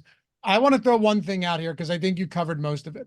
I'm not really getting much for Cincinnati, but I like Isaiah Pacheco, and I think I'll give some manual boosts there to Pacheco. 80+% of snaps last week. He is the clear guy, and Cincinnati got gutted by that, by a one-dimensional Patriots team last week. So to me, Pacheco, I'm not paying for Worthy despite a great game in week 1. Rashee Rice is a great play. It's Rice and Pacheco for me, my 2 favorite options here. Same with me. All right. So we actually did pretty well as far as time goes. This is when we usually get out of here, right? And don't worry, I know there's still a game left, but it's Pittsburgh and Denver. Yeah, is there really a game left? Technically, I don't know. I bet Denver at +3, by the way. I think they stay competitive. It's not because I have faith in Bo Nix or really anybody here. I don't really want to play anybody for this offense today. And you know what? I don't really want to play anyone for Pittsburgh either. Maybe you sprinkle some Najee, assume that Jaylen Warren's still not 100%. But if you're Vance Joseph, why wouldn't you just stick Patrick Surtain on George Pickens, their only real quality, reliable pass catcher, and force these other no-namers to do something? That's like, why wouldn't you just do that? Anything might. This is a bad game, a real bad game. And there are guys that I like in life on this game, but I don't have anything to say here. Like, I'm a big fan of a guy like Courtland Sutton. Not here, though. Not particularly. And I'm obviously Pickens has got all the talent in the world. Najee, biggest knock on him. Jordan Mason. The McCaffrey news to me kills a guy like Najee. Like, it's just so hard to overcome Mason and Charbonnet and Stevenson at similar price points. So it is a game I legitimately have nothing on outside. I think I have some flyer defenses. Yeah, agreed. I have Denver defense in a decent amount. I'm getting to some Jacksonville defense as we speak. Why not? Yeah, why not? You could see some scoop and score, a bunch of sacks. Absolutely. Hey, even though we didn't get to 1,000, like, still, I told you. you were right. We love you guys. We appreciate you no matter what. And thanks for spending the morning with us, but don't go anywhere. Even if you're like building lineups, keep it on in the background. Eric and Matt coming up next. Highly important show, taking you all the way up to 1 Eastern. And we've got 13 football games this afternoon. Have a great rest of the week. Maybe Ben and I'll see you over there in the Tails Discord. If not, we'll catch you back on Tuesday for First Look. Good luck, guys. Peace.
Let's fire it up.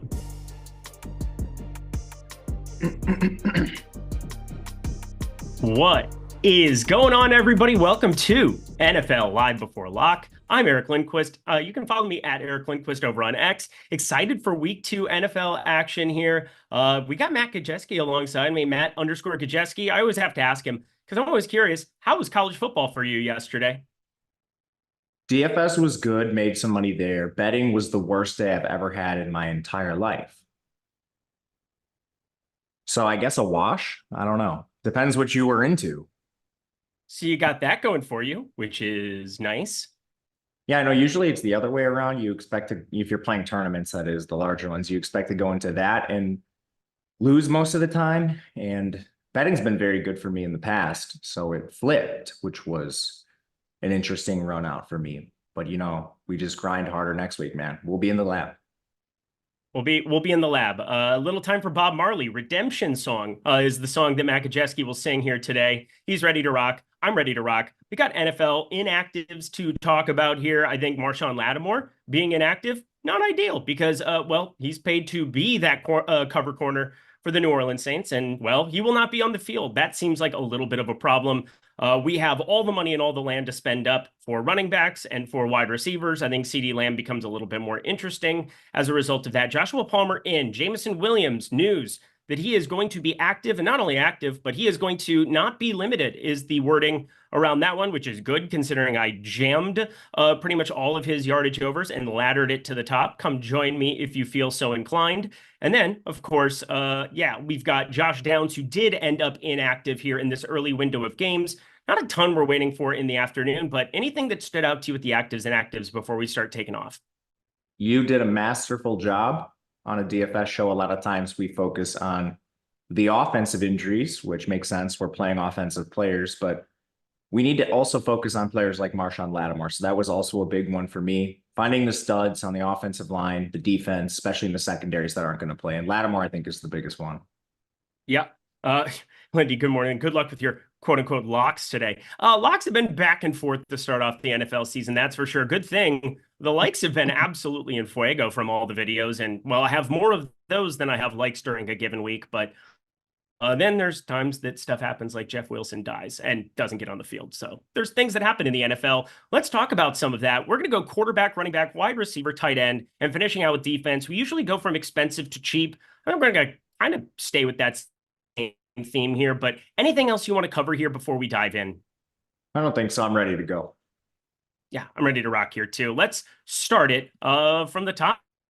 That's a very good place to start. That's the Sound of Music. Always nice to start off with one of those in the morning. Patrick Mahomes, he's going to be kind of a cash game du jour guy. A lot of people. It's kind of between him and Daniels, considering we saw what that rushing upside is. It's gotten just absolutely ridiculous for him there. I think Patrick Mahomes ends up eating a lot of ownership here on today's slate. People are going to love stacking him up with Xavier Worthy, with Travis Kelce, and a potential redemption spot for him as well. But I want to start with Lamar Jackson, because Lamar Jackson ran it 16 times for 122 yards, and I thought he'd be pretty chalky against Vegas that just had J.K. Dobbins run all over their souls. I really like Lamar Jackson for tournaments today. How about you? Large field is one of my favorite plays. I was actually trying to actively get more of him. And there's a couple influences I think that are driving low ownership. First of all, it's just price. He is very, very expensive. And that leads, and like part of that is he's playing Vegas, but as a 9-point favorite over Vegas, I think most people are just expecting Baltimore to roll this team. And a lot of those attempts he got in a highly competitive week 1 game theoretically should go to Derrick Henry. I don't know if we should just make that assumption. And when we see Lamar Jackson coming in around 5% ownership and all of his skill players for the most part have no ownership, that's where I get really intrigued. It's certainly a large field play. Cash, small field, I think you're pivoting almost every time. But if you're playing the Millie Maker, that's where I think Lamar is really interesting. Yeah, I think Lamar is really, really interesting. I'm playing Millie Maker. I'm playing $3 stuff. I'm obviously on the road. So I am looking here at Patrick Mahomes pulling the ton of ownership. And it's not a pivot. It's $700 more to Lamar, but with some of the running back values that I think are such good chalk on today's slate, the Sims tool is bearing that out for me. I think Patrick Mahomes is fine, but I'm probably going to be trimming it a little bit lower. Also, it's kind of weird to not feel great about Burrowhead, Cincinnati run back on the other side in this game staying competitive. And I caught the very tail end of that last show where Lofty was talking about Pacheco. I think he's probably one of those rare running backs today where I'd be willing to try to bump him up and get to some Isaiah Pacheco, because I'm going to be underweight to Patrick Mahomes in 23 lineups or whatever I have here now, playing a very limited amount compared to what I normally do. But now we get into an interesting range where Dak Prescott, I mean, we're seeing CeeDee Lamb ownership come up, and Dak Prescott is not coming along for the ride. Anthony Richardson against Green Bay in a spot that they're going to be playing without Jordan Love makes the game look a lot worse. Plus, I mean, Alec Pierce worked out nicely for me and anybody who tailed that one last week, but didn't have really anything else that you wanted to get in that Indy side. So maybe straight singles with, a Pierce or a Pittman, or, God forbid, we go to any of those tight ends, the dusty tight end position. But Kyler Murray, for me, I know we were very high on him and Josh Allen last slate. I don't see how you don't absolutely love him in the upper sixes. How are you kind of prioritizing these guys for tournaments? I don't love this range for tournaments specifically. I think it's stronger for smaller field stuff, and Patrick Mahomes for cash games is where I would look. If you made me pick one of these guys, it would be Dak. You highlighted it. He's just not coming along with CeeDee Lamb. And there are ways to jam that stack. CeeDee Lamb is very, very expensive, but we got Jake Ferguson out. So Schoonmaker at tight end, if you want to double that up, alleviates a lot of the salary concerns. And they're another team with an excellent team total on this slate. What should be a pretty competitive game. The over's taken a lot of money, sitting at 47 in most spots, and they're nearly a touchdown favorite over the Saints, down some defenders. So immediately that sits pretty well for you in lineups. And the big thing is just no ownership on the stack. CD will probably come just by himself. I do think that makes some sense given his talent. But if you force me to pick, I would go Dak in this range. You shave off a little bit of Kyler's going to be somewhat owned. Mahomes is going to be the most owned quarterback on the slate, most likely. So that's even Goff is going to be more owned than Dak according to our projections. So I do think he makes a lot of sense. I think Dak makes a ton of sense here. He had to take on Cleveland defense last week, and this is one of the beautiful things, I think, of week one. So you said you don't really like the range. I like getting to Dak simply because people aren't doing it. It's not that I think he's crazy successful here. I mean, we have his optimal percentage at 4.4. I'm a little bit higher on that one, but I do think Kyler Murray is guy in the upper sixes that I will get the most of when it's all said and done. I'm going to do another set of lineups here, kind of factoring in your analysis, because Matt Kajeski, you're hashtag smart with analysis, but I am having the most devil of a time with the lower sixes. So this is probably what the upper sixes are to you, the lower sixes are to me. Jaden Daniels could end up more popular than what we have listed. He's come down in ownership as the week's gone on. I think it stuck out like a sore thumb, and then people started building lineups and they said, wait, I have to get like a neighbor's run back or trust Daniel Jones to keep this game competitive. I have to stack Jaden Daniels up with somebody after he didn't target McLaurin, who we all thought was going to be the number one. And then Joe Burrow. How many times did you get 2.5% on Joe Burrow in a game where Cincinnati's going to have to throw to stay competitive in it? He's the way that they end up being competitive in it. And Brock Purdy, Matt Stafford down here, I think they're appropriately owned. I don't know necessarily what to do with either of them here. Lower sixes, help me out, my man.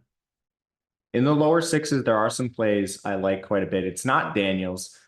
We saw him basically rack up all that production in garbage time. He had like 6 points or something heading into the fourth quarter, and then he ran wild when the game was out of hand. The Giants don't have a great defense. The big concerns there are they're pretty strong up front. Dexter Lawrence is a monster, and Washington probably is the worst O-line in football. So even though I don't think New York's unit as a whole scares you, they have pieces that should be able to overrun Washington. They also have one good corner in Deonte Banks. And Terry McLaurin has not been moving around the formation. They're basically parking him at left wideout. So he's not exactly very hard to shadow. You just stick Deonte Banks right on the other side and boom, you got a shadow matchup, even though it's not even going to be challenging to get one. So Daniels, I will be coming in underweight to the field again. If you're playing cash games, he would be the second choice I have. So if for whatever reason you can't find the 800 to get to Mahomes, I would just play Daniels. Even though I said all those negative things, his rushing floor is so high. He's just probably extremely likely to give you like 12 to 15. I'm just a little hesitant on the 20, 25 point ceiling from him, unless he gets a rushing score. I love Purdy. All of his skill position players are extremely owned, and Purdy's 5%. He's going to win with efficiency. Minnesota's defense certainly doesn't scare you. They get to play in a dome. I have no issues with Purdy in this range. Stafford is similar, where his skill position players are all mega owned, but I just have less. I don't know. You just don't know where the ball's going outside a cup. With Purdy, you know exactly where it's going almost every single play, the skill position players. With Tyler Johnson, I'm not even sure. Like he's going to have, I think he has a full route share, but I'm not 100% sure if that makes sense. So I think there's definitely concerns there. The other guy I think we didn't mention really is Goff. He's coming in with some ownership, and he'll also have a lot of highly owned skill position players. So I'm a little less interested in Goff. My favorite in this range is Purdy. Yeah, I think Purdy makes a ton of sense simply because Debo ownership, Mason ownership, finding ways to see what that shootout looks like with Minnesota. Jefferson on the other side. I probably won't play any Johnny Munt when it's all said and done. I was thinking about it because tight end so dusty lately, that's for sure. But we've got the Rams. I do like Colby Parkinson as like the double. I will say he didn't leave the field like at all in that first game, correct? No, he was out there like almost every single snap. And McVay does do that. So maybe that's less of a worry with Tyler Johnson, who had a great game when Puka went out last week. He typically is not a guy who rotates players. Yeah, I think Tyler Johnson's in play again today. I think Robinson's in play again today. I mean, do you have any of those guys as doubles with Kupp? Yes, they're definitely in play. I'm just trying to poke holes in Stafford. Oh, I know. No, I totally know what you're doing, but I'm just kind of like throwing it out there because, you know, obviously we all feel good about Kupp. He's everybody's number one wide receiver this week. He should be everybody's number one wide receiver. You look at the volume, you look at his role when, you know, before Puka Nacua got there in years where Cooper Kupp was healthy. And that was like a remember me spot for Cooper Kupp coming in healthy out of Eastern Washington, the absolute GOAT of fantasy football for like what, 2021 it was, or 2022. I mean, Cooper Kupp is that dude. So he's the highest projected player, I think, everywhere at the wide receiver position. He should be. So obviously you want to have Stafford involved with him because Stafford isn't going to add any rushing floor for you whatsoever. So yeah, I'm exclusively doubling him. So I at least wanted to talk through that one purely because I don't want to play him single in any single lineup. I would find that to be kind of incorrect, right? He needs to be stacked, that's for sure. It's just a matter of what you're playing and how much opportunity cost there is. I think there's more merit to like single stacks and larger field stuff. But I agree with you on the small stuff.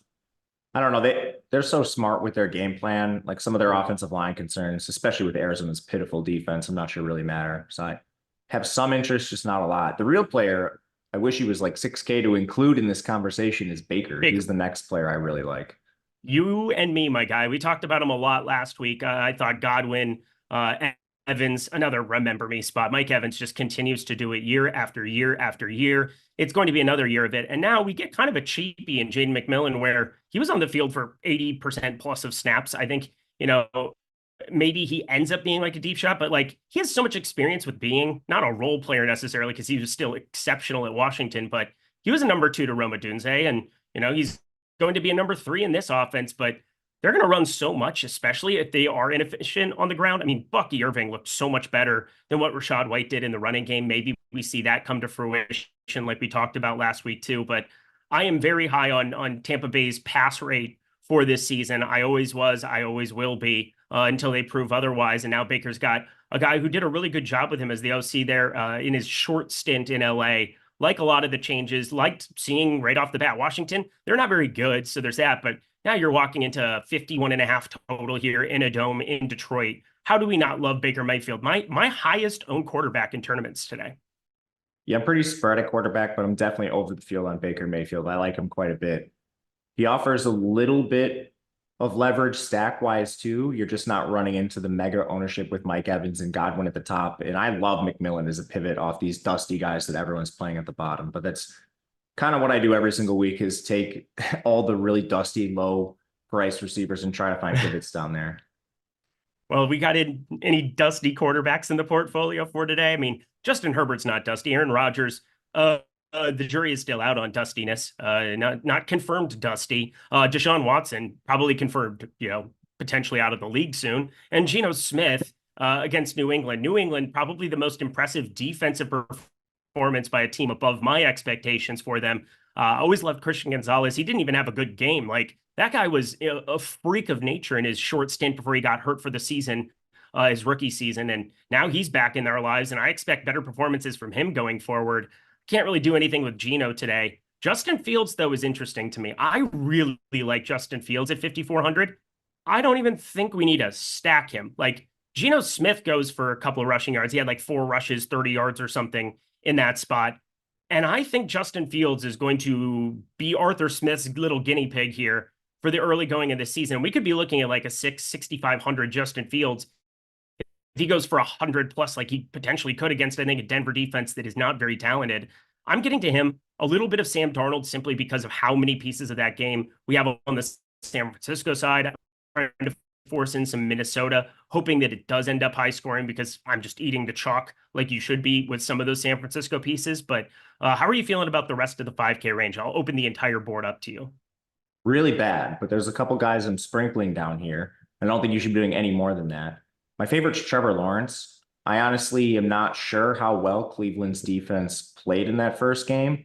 Obviously, it was a complete blowout loss, but how much of that was Deshaun Watson playing pitifully and putting his defense in bad spots? And, how much was the opposing team able to take their foot off the gas at the end of the game? If they would have actually tried, what could that score have actually been? So I have some questions with Cleveland's defense. Jacksonville did exactly what they always do in week 1, which is look awesome for parts of the game and then find a way to lose. But kind of impressed with Lawrence. I think he's okay. He is awesome, really cheap stacks. Like, you can't find an expensive stack in Jacksonville today. And I would infinitely rather play Jacksonville than Cleveland. I'm full out on that team. I debated Xing out Deshaun Watson. I have 2 lineups currently. The O-line is a disaster. I don't care that Jacksonville doesn't have like a great pass rush. Deshaun Watson has like no feel for pressure. He was like running into defenders. Normally like a pocket collapses, you can climb. Instead, he's like running like directly into edge rushers. I mean, this guy, aside from throwing the ball, has lost all sensibility in the pocket. So I'm just going to X out Deshaun Watson more than likely. And otherwise, I mean, like, I agree with you on Fields. He probably needs like 15 rush attempts, and I don't want to stack him, especially against Denver, who I'm not sure can really put up a fight on the other side. But I mean, for me, honestly, I like Geno more than you do. He's the only one I think that really has any semblance of life down here. I like the OC, Ryan Grubb, and I'm just not sure what Cincinnati put on the field against New England. So before I anoint New England the best defense in the entire NFL, I would like more of a sample. Darnold, I get, but it's every single lineup you make with him is also going to have Jefferson. So it's like, do I want to really like walk into the Justin Jefferson stack with Darnold? I think I'd rather just play Jefferson by himself. My God, this is like an NBA live before lock. Evan Ingram hurts himself in pregame warmups, ruled out with a hamstring injury for week 2. Is there anything to get out of this? Luke Farrell is 2,500. Give me Brenton Strange is 2,500. Brenton Strange, talk to me. I know he was a second rounder. I was just looking him up here while you were talking to get some Penn State.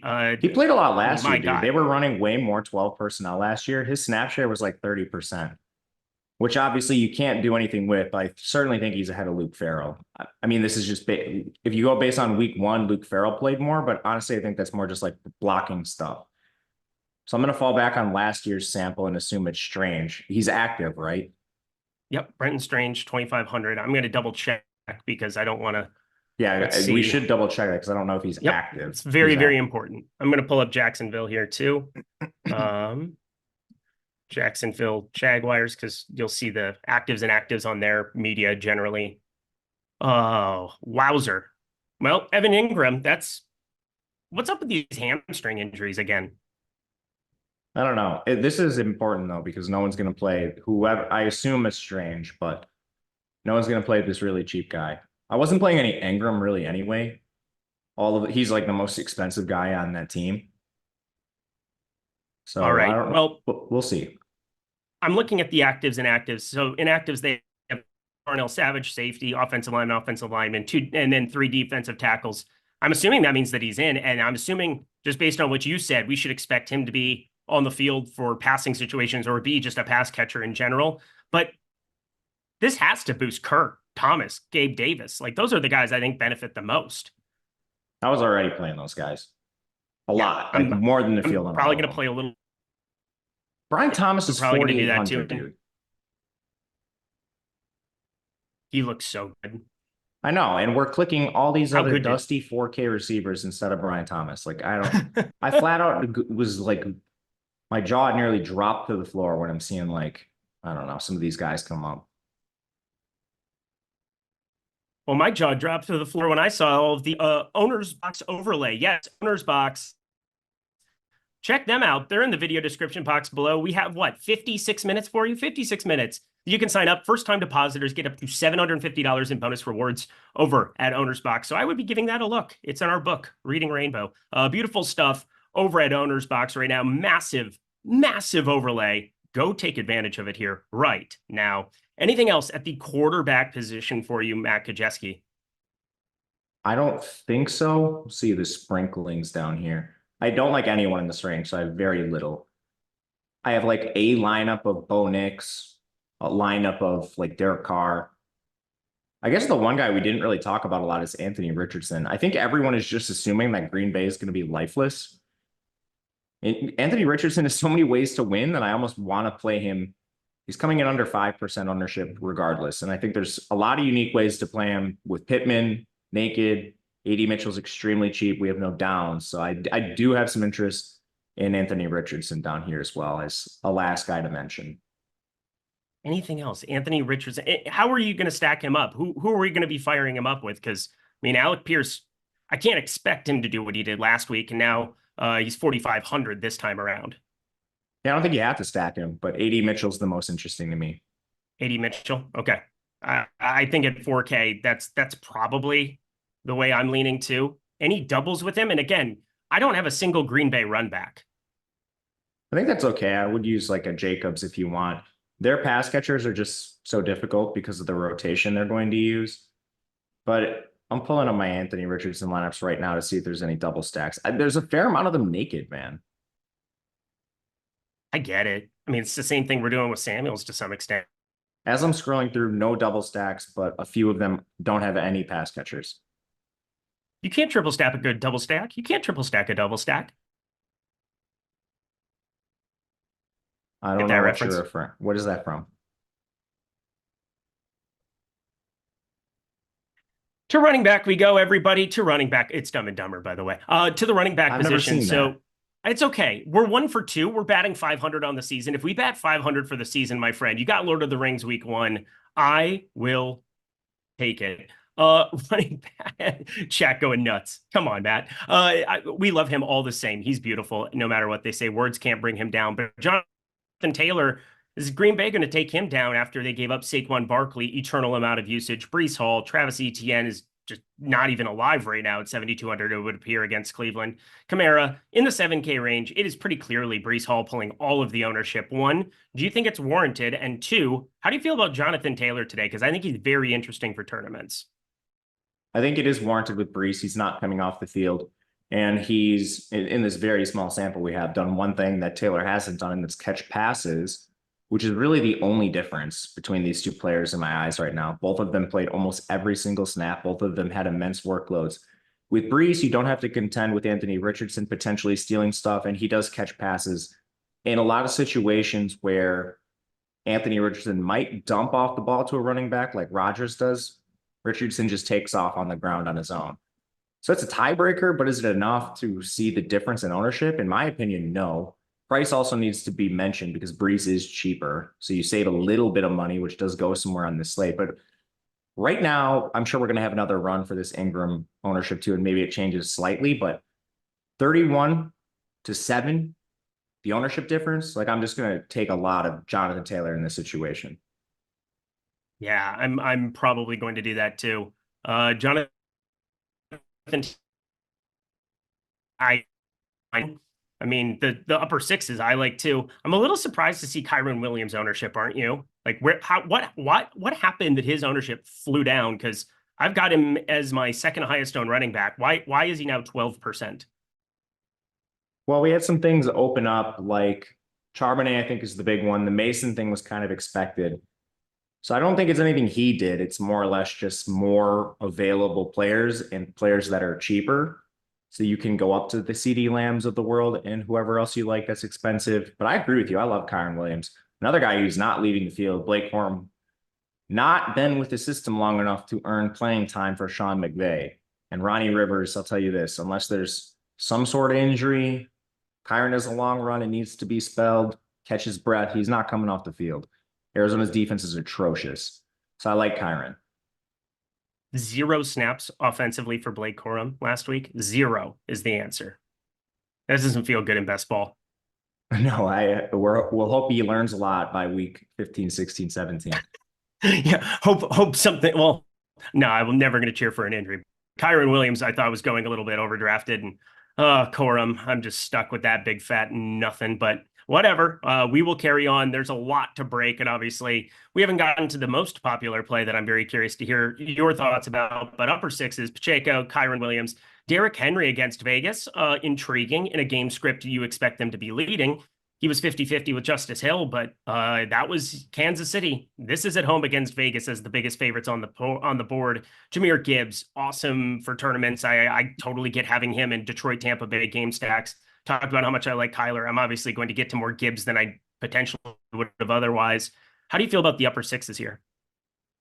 Really good about it. This is probably one of the reasons that Kyren's ownership fell a little bit. The narrative is that Derrick Henry is going to soak up more of the Lamar Jackson attempts we saw in week 1. If you think that's the case, you should probably play a little Derrick Henry. 6% is about neutral for me. I don't want to be making a big stand with him. Gibbs, I'm trying to be careful with, especially because a lot of people are going to be stacking that Detroit game. So most of my Gibbs ownership is in that sort of environment, slightly below on him. Trying to come in slightly above on both Josh Jacobs and James Conner. 2 of the lower owned plays in this range. Conner's on the other side of that dream matchup. Probably the biggest shootout game of the week. There's no spread. It's a pick 'em between Arizona and the Rams. And Jacobs, I know Marshawn Lloyd is back, but he's missed the entire camp with a hammy. With the new QB, you probably see them run a lot. Yeah. Lower sixes, I'm pretty out on. Do you have anything lower sixes? Even James Conner, I'm not really getting to it today. I like James Conner, out on Rachaad White for the reasons you mentioned. Bucky outplayed him. So at what point does this start to switch? I don't know. Ramondre, I have probably a big bias against, and it's just going all the way back to best ball. New England projected to score the least points in the entire NFL. He's 10% owned. I mean, we're talking the 5th most owned back on the slate. If you told me he was 2, I would have a lot more interest because he's not really ceding any work to other backs. But I mean, like, I'm not playing Ramondre into ownership. Aaron Jones, I just don't know what Darnold does against a San Francisco defense. We'll see. I always have some interest in Aaron Jones, but I'm kind of with you. The 2 guys I have the most interest in the low 6s are James Conner and David Montgomery. James Conner, David Montgomery. David Montgomery, just if he goes off, I'm going to be in a lot of trouble probably. I'm all about Baker Mayfield. I mean, I do have a David Montgomery lineup where I'm running it back with double Baker Mayfield, I suppose. So not apocalyptic, I suppose, but boy, oh boy, do I have a lot more of the pass catchers on the Detroit side as run backs. So it's going to be hopefully a quiet day for my fellow Iowa Stater, David Montgomery. God, we have some running backs. My God, Breece Hall as well. I mean, Alan Lazard going nuts from the wide receiver position last week. It was a good week 1, I would say, for Iowa Staters. That's for sure. And, we beat Iowa. Shout out Nolan Kelly in the chat there. Hello. Anyway, we go to the 59 hundo, 58 hundo. Looking at a number of these pieces, we're making our way to Mason. Don't you worry, everybody. But Zach Charbonnet, I have 0 right now. I gave a lot of New England earned a lot of respect for me last week defensively. It is kind of a workload thing where you could get to some shares, but you gotta kind of make a stand somewhere. I think out of the popular running backs, he's the one I'm the most comfortable getting away from. How much is Zach Charbonnet do you have? A fair amount. I'm a little above the field. I have no issues with him.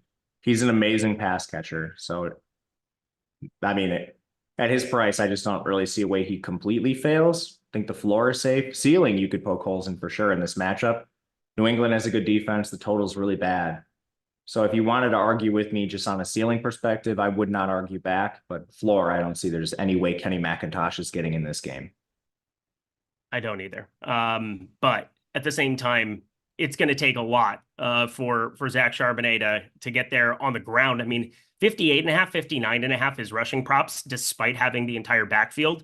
That definitely tells you something. It tells me something, at least. Maybe he gets 4 or 5 catches to really screw me over, but I'm comfortable getting away from him. Whereas I am not comfortable getting away from J.K. Dobbins sub 10% based off of what we just saw. He gets Carolina now that, I know it was garbage time, but Jamal Williams had himself a field day in that second half. And, well, Jamal Williams could not have been dustier in 2023. I love J.K. Dobbins for tournaments today, and apparently nobody else does either. I still like Chuba Hubbard on the other side. I know the Chargers was pretty stout defensively, but at 2%, I'm going to get a lineup of Chuba in my small allotment of lineups. And then Jordan Mason, I have 100% of in lineups today. So I don't see a way away from a 5,200 Jordan Mason based on his work and usage that we saw in week 1. Oh my Lord. Congratulations if you have him in year long. What a winning bingo card you have. But Jordan Mason, absolutely nothing to say other than, like, for me, I will get different elsewhere. Yeah, see, I don't really see a lot of difference between J.K. Dobbins and Charbonnet. Like, there's 1.5% separating them in ownership. So, like, going from Charbonnet down to J.K. Dobbins, I don't really think you're siphoning off 2.5% in our most recent run. I just refreshed. But, like, Your lips to God ears. What? No, I'm saying your lips to God's ears. I really hope that you're right about that, because I have no Charbonnet. I do not want any Chardonnay, and I do not want to play Zach Charbonnet. This is not my prediction. This is what our ownership shows. And honestly, after J.K. Dobbins week last week, I wouldn't be shocked if it's pretty even. But Charbonnet is not ceding any work. Dobbins probably will. He might not after he dusted Edwards. I'm not sure. Yeah, Jazzy Faye. Eric, no concerns the game is out of hand for Panthers. They don't have as many carries. I'm playing like all lineup of Chuba Hubbard. I mean, I was very early on 43.5 rushing yards. It's now north of 50. I would assume in a game at home, they can keep this a little bit closer than what we just saw on the road in New Orleans. It was not pretty. It did not go well for them. I still think it's hard for me to imagine, based on the tail end of last year, that all of a sudden it's going to be 50-50 with Miles Sanders until, we get that. What's his name? The stud running back that they drafted, Jonathan Brooks. Where's he from? Texas. Yeah, he was awfully good at the old college DFS last season, wasn't he? He was really good. Yeah, it was a lock. Jordan Mason's a lock for me today, so that'll be fun. Anything sub 5K, because I don't think anything's different than last week. Jaleel McLaughlin, the arms of an angel. I think you can get to a little bit if you want to. He's the only running back I have a share of sub 5K. We named like 17 guys that are good with their projections. And a lot of them are only a little bit more expensive than guys like Jaleel McLaughlin. So I X'd out every single running back below that threshold. Did we talk about the Ingram injury? Yes, we did. We did not cover it as far as from a projection standpoint here yet. I'm waiting for everything to update here on our end. Matt, who is the guy that you talked about at 2,500 that you find appealing? I think it's going to be Brenton Strange. I've kind of been scraping the internet, if Case Sheffy says so-and-so is going to start today, but I haven't really seen it. My inclination is Brenton Strange. Would love some confirmation, but we will see. Hopefully we get something. Oh, boy. I mean, it sucks that it's against Cleveland. Like, I feel like I'm going to get more of Jacksonville than I wanted to. And Cleveland defensively, I respect. Offensively, zero respect in any way, shape, or form. But Kirk, Thomas, Davis, I don't see how they don't get a small bump at least, maybe even a larger bump.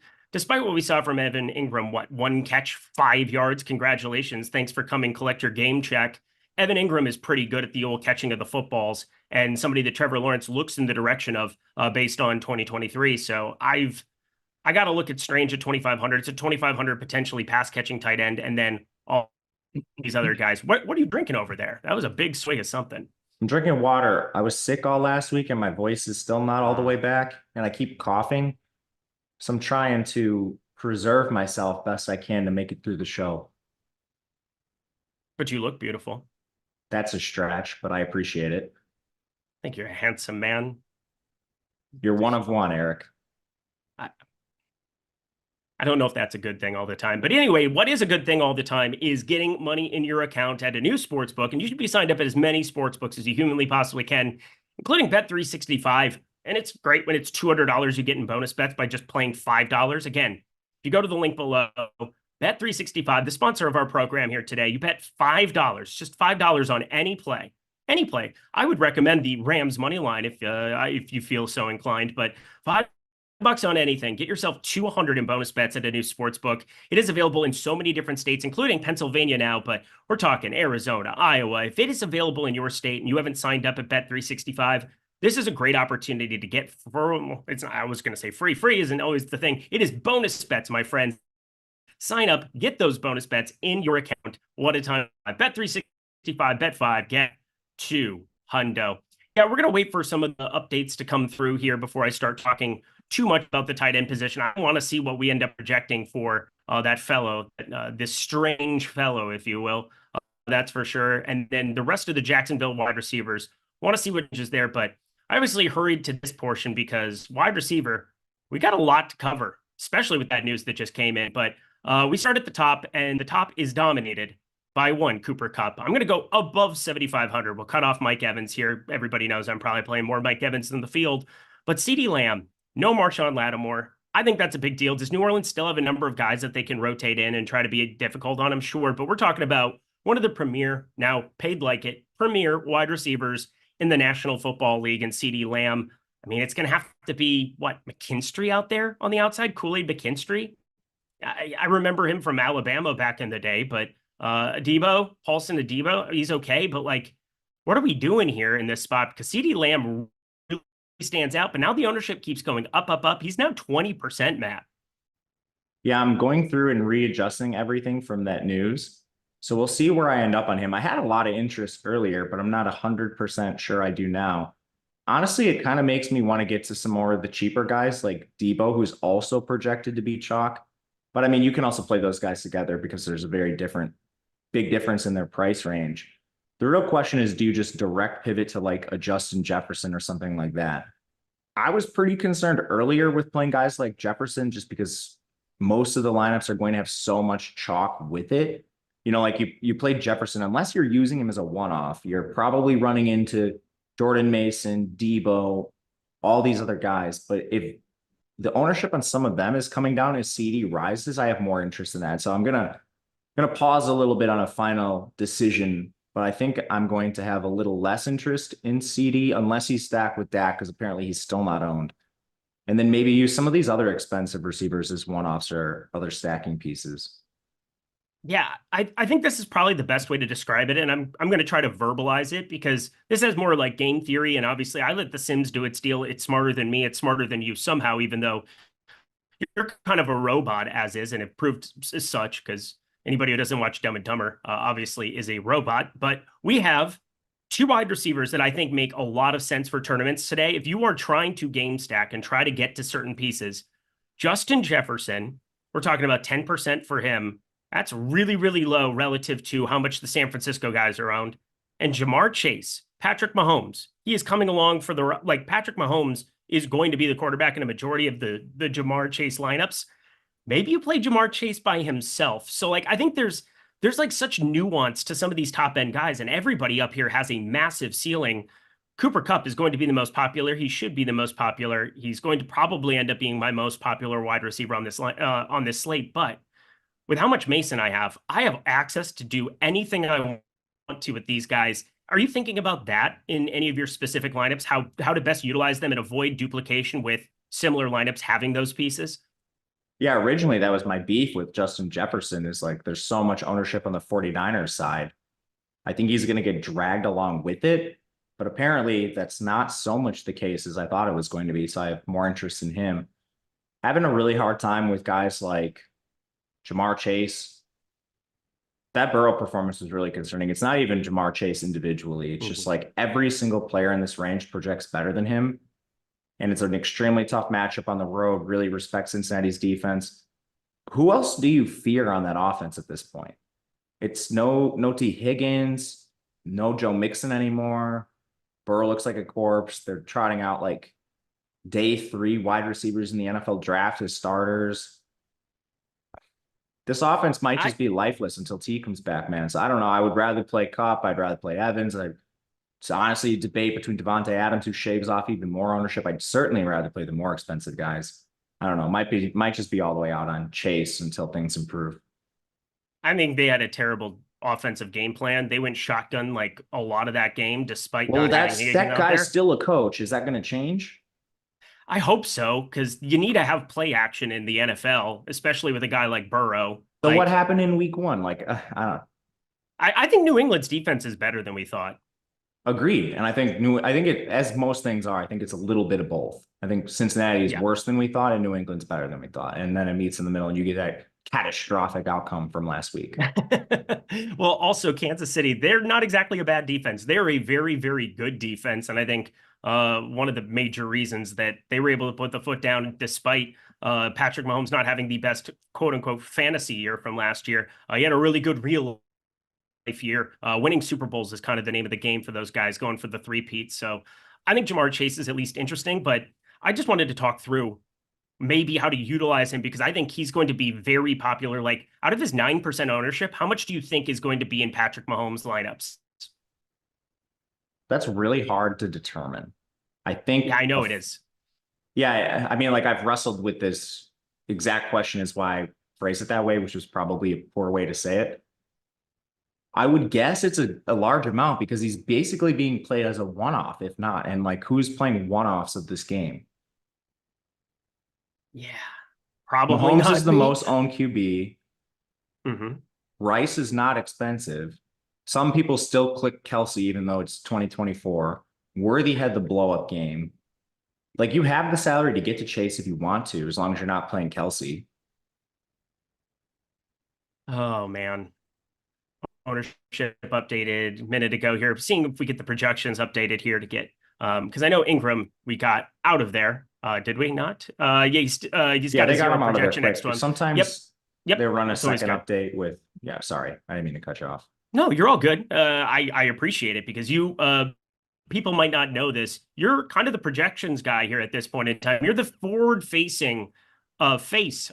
Forward-facing face. That's redundant, but beside the point, you are the guy that did a bunch of good stuff over the summer. And on the projection side, you've been doing it for years on the college football side. And I always like to hear some of the nuanced stuff, because it's stuff that, I used to do my own stuff, but now our stuff is so much better and saves me so much time that I tend to in NFL be rolling with stochastic, and I think you guys should be too. You can get those core packages down at the link below as well. But yeah, I just wanted to see if we had any projections listed for those random tight ends.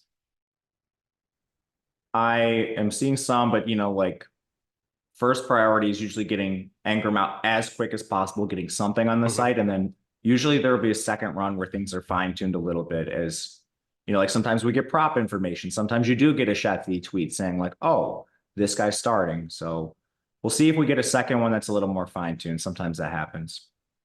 We have the projections team straddle in the middle there. Both of them rate at 4.17, 4.14 respectively, like 0.03 difference on Strange. I might just make Strange like 5 and change to try to get some and see if that ends up having him pop in a lineup or two. I'd kind of beat myself up if a 2,500 tight end ended up on the field a little bit more for a guy like Trevor Lawrence, who generally is looking that direction. That's just a guess by me. Don't take that for gospel. Oh, I'm not going to. I'm gonna, if I get to any, I'll probably get to 1 or maybe 2 shares in like 20 max. But I thought it was pretty important. Again, Brenton Strange, the guy that Matt Gajewski thinks is the better pass catcher between the two, second round pick, draft equity, pass catcher type out of Penn State, whereas Luke Farrell, more of the blocking variety, correct? Yeah, that's what I think is the case. Okay. You're going to know better than anybody here, or better than anybody, the 4,000 people watching that, of course, want to smash that like button for Matt and I put in the work here on this lovely Sunday. But yeah, I thought that was at least interesting to go back through and talk about before we get to the tight end position, or go through the rest of the wide receiver position, where now it gets wild, Matt, because wide receiver is insane in this range. All of the popularity contests. I mean, obviously, we just covered Cup. I mean, play Cup, right? Like Cup, you play? Yes, you do play Cup. Okay. This 7,500 to like 6,500 range is absolutely insane. I mean, Deebo Samuel, has there ever been like a more direct leverage guy than Brandon Ayuk on planet Earth ever? Not that I can think of off the top of my head, but man, is it hard to fade Deebo. Like, I think he's the direct backup to Jordan Mason. I think he's the change of pace back. So, I mean, honestly, if you told me Deebo projected better than Cooper Kupp, I wouldn't have batted an eye. I understand the way it is. But I mean, like, Deebo is like firmly, he might be the #1 play on the slate, I think. Just like, aside from maybe Mason in the same offense. And it's because of price. I love Kupp. I love the volume. Deebo has volume that's just as good. It's just a little different because some of it's going to come in the form of carries. Yeah, 8 carries, 23 yards was pretty ineffective with him. But the fact remains, when a starting running back has been out in San Francisco, going back to the Eli Mitchell days, going to, all of the pieces that now are in Miami there with McDaniel, whether it was Jeff Wilson, whether it was Raheem Mostert, Deebo Samuel turns into like a running back. And we saw it again. He ended up getting the RB2 snaps. I ended up projecting him for right around 4 carries. He got double that in week 1. So Deebo Samuel very much going to be involved in that running game. I would think he's a Swiss Army knife. He's my favorite player in the NFL who isn't on the Minnesota Vikings. I have a moral quandary here with this one. Obviously, I will be cheering for him because I think he's a good play. But Brandon Ayuk, I definitely think is so intriguing for tournaments. Kind of like the one, if you were to not play Mason, which again, I have 100% of, but you were to get away from him and Samuel, and you just had the Brandon Ayuk piece, and he somehow absorbed everything, it wouldn't shock me. The guy got absolutely paid. And, this was a calculated decision here by the 49ers organization. They want Brandon Ayuk out there. I think he'll be a lot more involved than against a Jets secondary that I respect, that I know you respect. I think Brandon Ayuk should shred Minnesota if they give him the chance. Yep, him and Kittle are just a little more volatile, but they have ceilings right on par with Deebo. We've seen it many, many times. When you have this kind of gap in ownership, I think you do want to at least sprinkle Ayuk, and I'm making a personal stand to ensure that I get over the field. I repeat, 4K people watching live. Dazam, EMAC, just using language of his yesteryear. I think that was the name of one of those genies in the machines next to the arcade. Dazam. Yeah, but 4K watching, smash the like button, please. Get us what, 1.2K, and we're nearing 100K people. 100K people on this channel. If you have not subscribed, and if you enjoy hearing our analysis, and you enjoy Matt Kajeski's beautiful, beautiful face, you have an opportunity to do that by hitting the subscribe button and being here every Sunday of the NFL season. We would love to have you. I'd also love to have Rashee Rice have a big game, because apparently he's the one piece of Kansas City that I just can't get away from. He gets these short ADOT throws, and he gets, 9 targets in week 1, and he gets an opportunity to play with Patrick Mahomes and going up against the Cincinnati secondary. I mean, Rashee Rice, I think, was probably my biggest best ball mistake, period. I just wasn't drafting him with the Q tag early in the year, and I think that's going to end up biting me, because Rashee Rice, I've got projected insane based off of what our tools are getting to. I mean, Rashee Rice looks almost comparable here to Debo. He's pulling comparable ownership. Do you drastically like Debo that much more than Rashee Rice? I wouldn't say it's drastic, but I certainly have that preference. Yes. Okay. But I echo everything you said. He's probably like a 7.5K receiver that you're getting a $800 discount on right now. I know Worthy had the touchdowns in the first game, but none of the underlying stuff suggests that Worthy's even approaching Rice, routes, targets, everything like that. The guy's an alpha. He is an alpha. I guess one guy in the 7K range that I had a little bit of, Garrett Wilson in non-Breece Hall lineups. You want to talk leverage, you want to talk about calculating stuff out, how you can utilize the single lineup simulator. And if you guys don't watch Greg Ehrenberg cover that, you're doing it wrong in the mornings. We have those extra half hours. We have Josh Engelman starting up the 4-hour marathon stream early, followed by half an hour of Greg Ehrenberg. I strongly urge you to go to that single lineup simulator here at Stochastic and build lineups. I've been doing it incessantly. It is insanely cool. I think it's the coolest tool that we've built in my time here, simulating out individual lineups. I know how many of you are hand building over there.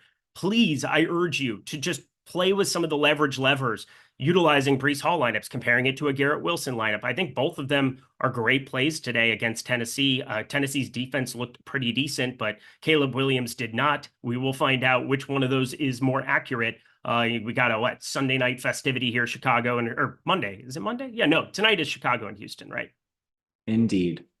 That's going to be great. And we'll have Live Before Lock covering that one as well, hour before kickoff. So be sure to check out Live Before Lock for that as well. But let's move our way down the board. Xavier Worthy, I'm shocked to see 3.32% ownership on right now. Like, absolutely floored, kind of shocked. He popped. I know it wasn't because he, got a bazillion targets like Rice, but I think people like the new shiny toy, and I think we see some artificial ownership boost Xavier Worthy, considering Mahomes is the most popular quarterback's play on the slate today. So there's that, but Chris Godwin, man. I have so much Chris Godwin. Stop it. Like, how do we not play a ton of Chris Godwin today? We're playing a ton of Chris Godwin. You better believe Good. it. I love Chris Godwin. Good. This range is... Go ahead. I was just going to say, I think he's my favorite play relative to ownership on the slate right now. I don't have a lot of strong disagreement there. 35% of him. He's 11% owned. I feel like he's going to get forgotten in the range somewhat. We're going to play these upper 6 guys, Rashee Rice, Samuel. You're going to play Cup. There's not a lot of wide receiver spots. And I think 3 running backs. I know that Sean Preston wanted to hear it, but there are going to be a lot of 3 running back builds today relative to like other weeks, I think. I like the idea of getting to more of Godwin, more of Evans, more of Amon-Ra, more of Jameson Williams, more of all of those guys, specifically from this game, Detroit, Tampa. I think it could be a haven for us. I repeat, David Montgomery, not today, my friend. Not today, but Chris Godwin, I absolutely love. Yeah, I like him too. Just wanted to let me know. Your point on the 3 running back stuff, I think a lot of people are going to do that based on a 1-game sample of week 1. All I heard early in the week was passing is down. Defensive coordinators have figured out how to stop opposing passing games. Maybe that's true. Maybe it's a 1-game sample, which is very small. Very, very small. I don't know the answer. We're going to find out as we get more data, but if everyone assumes that, I'll just blindly bet the other. Jordan Klein, clip that for future use. Small, very, very small. I think that's going to come in handy. That's going to come in handy in a bind. And you've got that portfolio. It's usually just mocking me, if we're being honest, but going to have something fun. Should I do one right now for you? Does that make you feel better? Oh, yeah. See, there you go. Okay, that's not nice. It's not nice when you do it that way, though. That is not.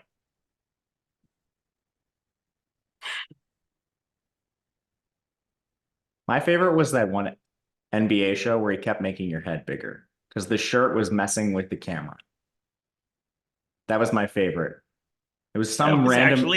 That was actually pretty genius on the fly. It If was we're going to some be dead random honest. NBA show in the chat loved it. He just kept making your head bigger because like something with a green screen or just a camera didn't like your shirt. It was awesome. Man, 4+ years here at this company. We've definitely had we've had some interesting ones with the old Jordan Klein producing behind the virtual glass. If you don't smash the like button for us, smash it for him. The guy's been up since infinity o'clock. He made it on time. He's not always there when you call, but he's always on time, and I gave him my all, and baby be mine. We're gonna go to the upper fives, mid fives here. Malik Neighbors. I think he was like the only guy really pulling any type of ownership up here. That remains to be the same now. What do you feel about Terry McLaurin here? Because this feels really strange to me to have Terry McLaurin pulling 5-6% ownership. I thought we'd end up seeing, Samuel be a little bit more expensive coming into this week, or sorry, not more expensive, but more popular even. He was kind of considered the cash game quarterback guy until he became Mahomes later on in the week. But man, Terry McLaurin, we're going to see him more involved than we did in week 1, right? I'm not sure. His offensive coordinator has proven time and time again that he can't figure out how to run real life offenses. He's parking Terry McLaurin to one side of the field. So I anticipate Banks just going right over there, and then they're not using much motion. So it's not like there's any challenge keeping Banks off of McLaurin. His QB's not really developed as a passer at this point. When we talk about Daniels, we like him because he runs the ball so much. It doesn't help McLaurin. Yeah, man, I don't know. I don't think this is the lowest price point we've seen on him all year. So I'm basically out. Plus, here's another thing. Like, I don't know if I agree with the ownership being as low as it is. So many people are using tools now. Some tools aren't very good. And if you're just blindly using them and you're playing Daniels, like you might not know that you're getting stacks when you don't intend to. Yeah, I keep saying Samuels. I don't know why. I mean to say Daniels. Curtis Samuel used to be there, and it's just like it's in the back of my head. There's always that one weird hiccup that you have where your brain can't fix it on its own. There's that. I have many of those, I suppose, but this one's specifically standing out to me. Daniels out there, Terry McLaurin. All right, I'm gonna make sure that I just roll it as is. Then Sims Tool not giving him to me. I'm not gonna get to him there. How much Christian Kirk are you interested in getting to now in the news? We've got him at 9%. More. I want more than 9% Christian Kirk.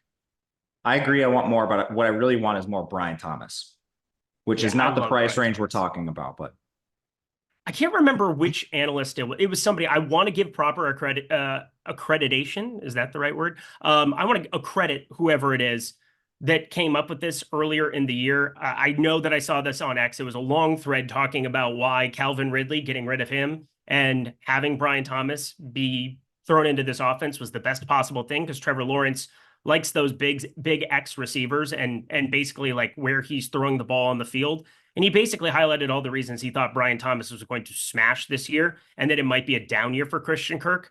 That being said, God, I like the ownership on Kirk, and he's like the one guy coming off of a week 1 dud that I feel the most confident just bounces back in a big way here very, very shortly. I tend to agree with you. The only hole I poke in that is that Christian Kirk has just shown himself to be wildly average. Like, he's a great NFL player, but he just has no ceiling. If Brian Thomas is actually a stud first-round alpha wide receiver, maybe we look at the Arizona Christian Kirk, from the days of like DeAndre Hopkins and stuff. So that is a worry to me. I would rather bet on the unknown who looks like an alpha than the guy we know for sure is not an alpha. Yeah, Christian Kirk's salary is making $18 million. I would say at $5,500, if we're doing this by like salary, which sounds insane because obviously we're talking about salary all the time here, but actual NFL salary, he's the guy sub 6K who makes the most money by a pretty considerable margin, right? Yeah, and that was maybe the most widely criticized non-quarterback contract of all time. Yeah, and then he smashed, and then we've got Matt Gajewski calling him average, so that's not very nice. Very small, very, very small. Average is being a little bit hyperbolic. He's, like had 1,000 yards in the NFL. It's just when you line that up week over week for DFS purposes, you're looking at a narrow range of outcomes. Like Christian Kirk, almost every week he's getting you between 12 and 18. You just never see the 30-point spike. You never see it. When's the last time you had a game like that? When's the last time he had a game like that? It's been a hot second. I will definitely maybe say since that. he was in college. I don't think he's had one in the NFL. I'm being hyperbolic again, but I mean, yeah, we're talking few and far between, and now he has more target competition. Maybe not today because Evan Ingram's out. That's the whole point of this discussion. And for the record, I'm playing more Christian Kirk than the field. I think I'm just going to go far and away more above the field on like a BT.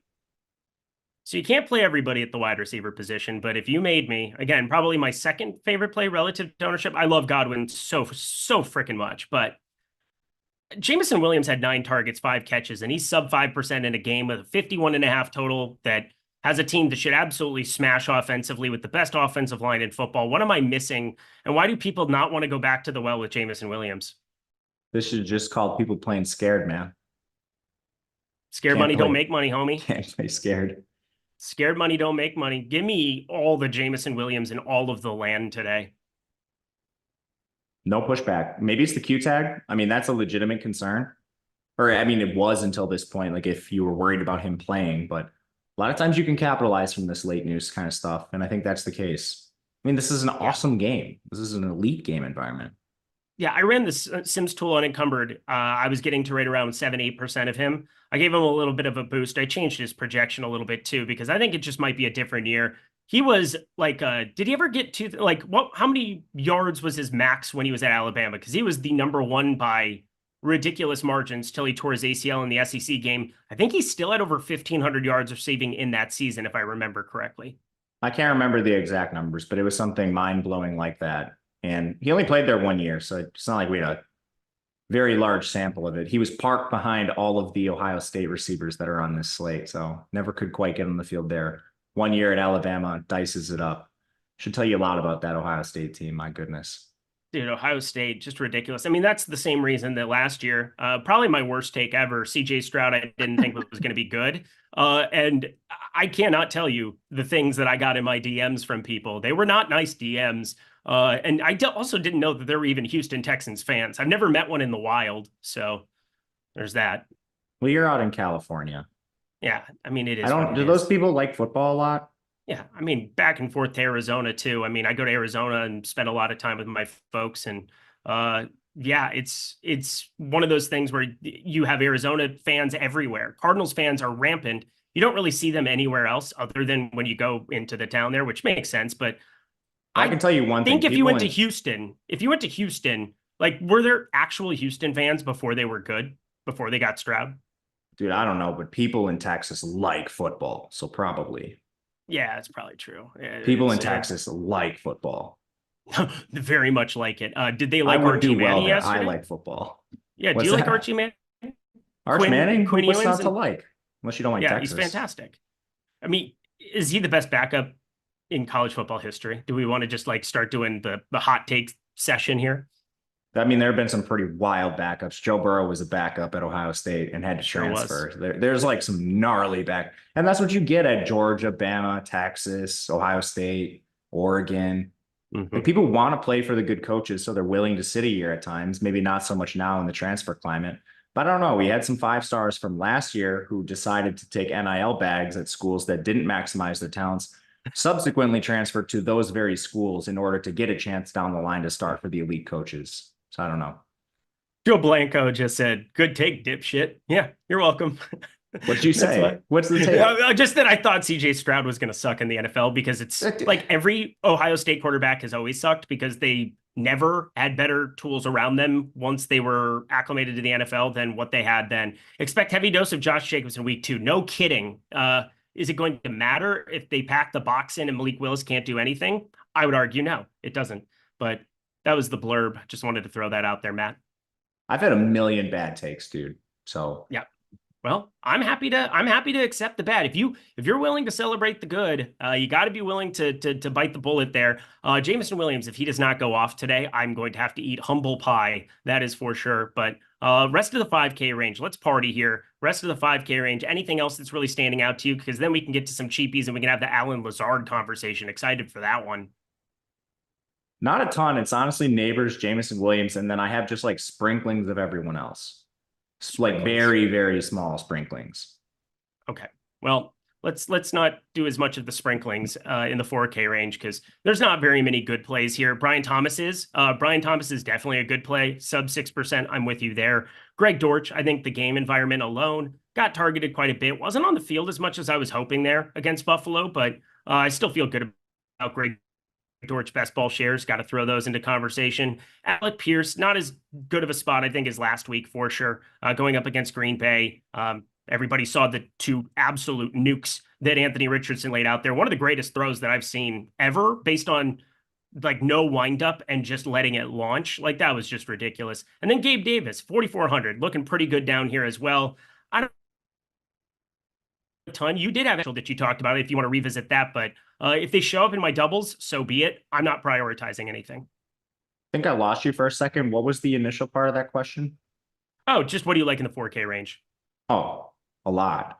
As pivots mainly. I wouldn't say I love anybody here, but you see a lot of people just clicking some highly owned receivers like Yoshivas and players that I think could just as easily fail again. And I mean, it's kind of a testament to DFS that a guy like Yoshivas is still getting 30 at 3,800. He's getting 7% ownership, but Lazard's in that bucket too.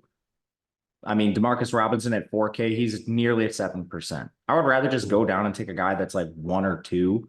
Even Tyler Johnson's a little bit high for me. McMillan is still here. I think that's an excellent play. He was on the field almost every single snap. I think he's immediately the number 3 in this offense. He should jump ahead of Cade Otton. And with the struggles we've seen from the running back position, I think you might see fewer snaps from Rachaad White. Jalen Tolbert's in this range.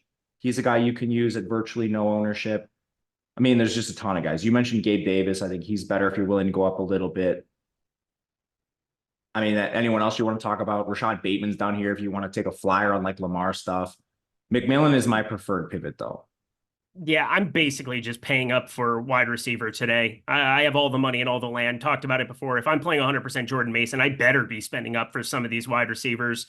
And then I'll get to the tight end position because I think it's a little bit more interesting now, but not going to be probably doing anything whatsoever with these guys. I like McMillan to go over 29.5 receiving yards. I like more than 2.5 catches, but do I like him for DFS today? Not nearly as much. So just keeping things relative for people who watch any of the betting talk. And, you know, obviously I want to make sure from a DFS perspective, I love some of these Tampa Bay guys. I will be getting to some McMillan as a result of that, but not going to be playing more than like 10, 15% of him, which again, last week I had way more than that and was tilting my face off when he dropped that early touchdown.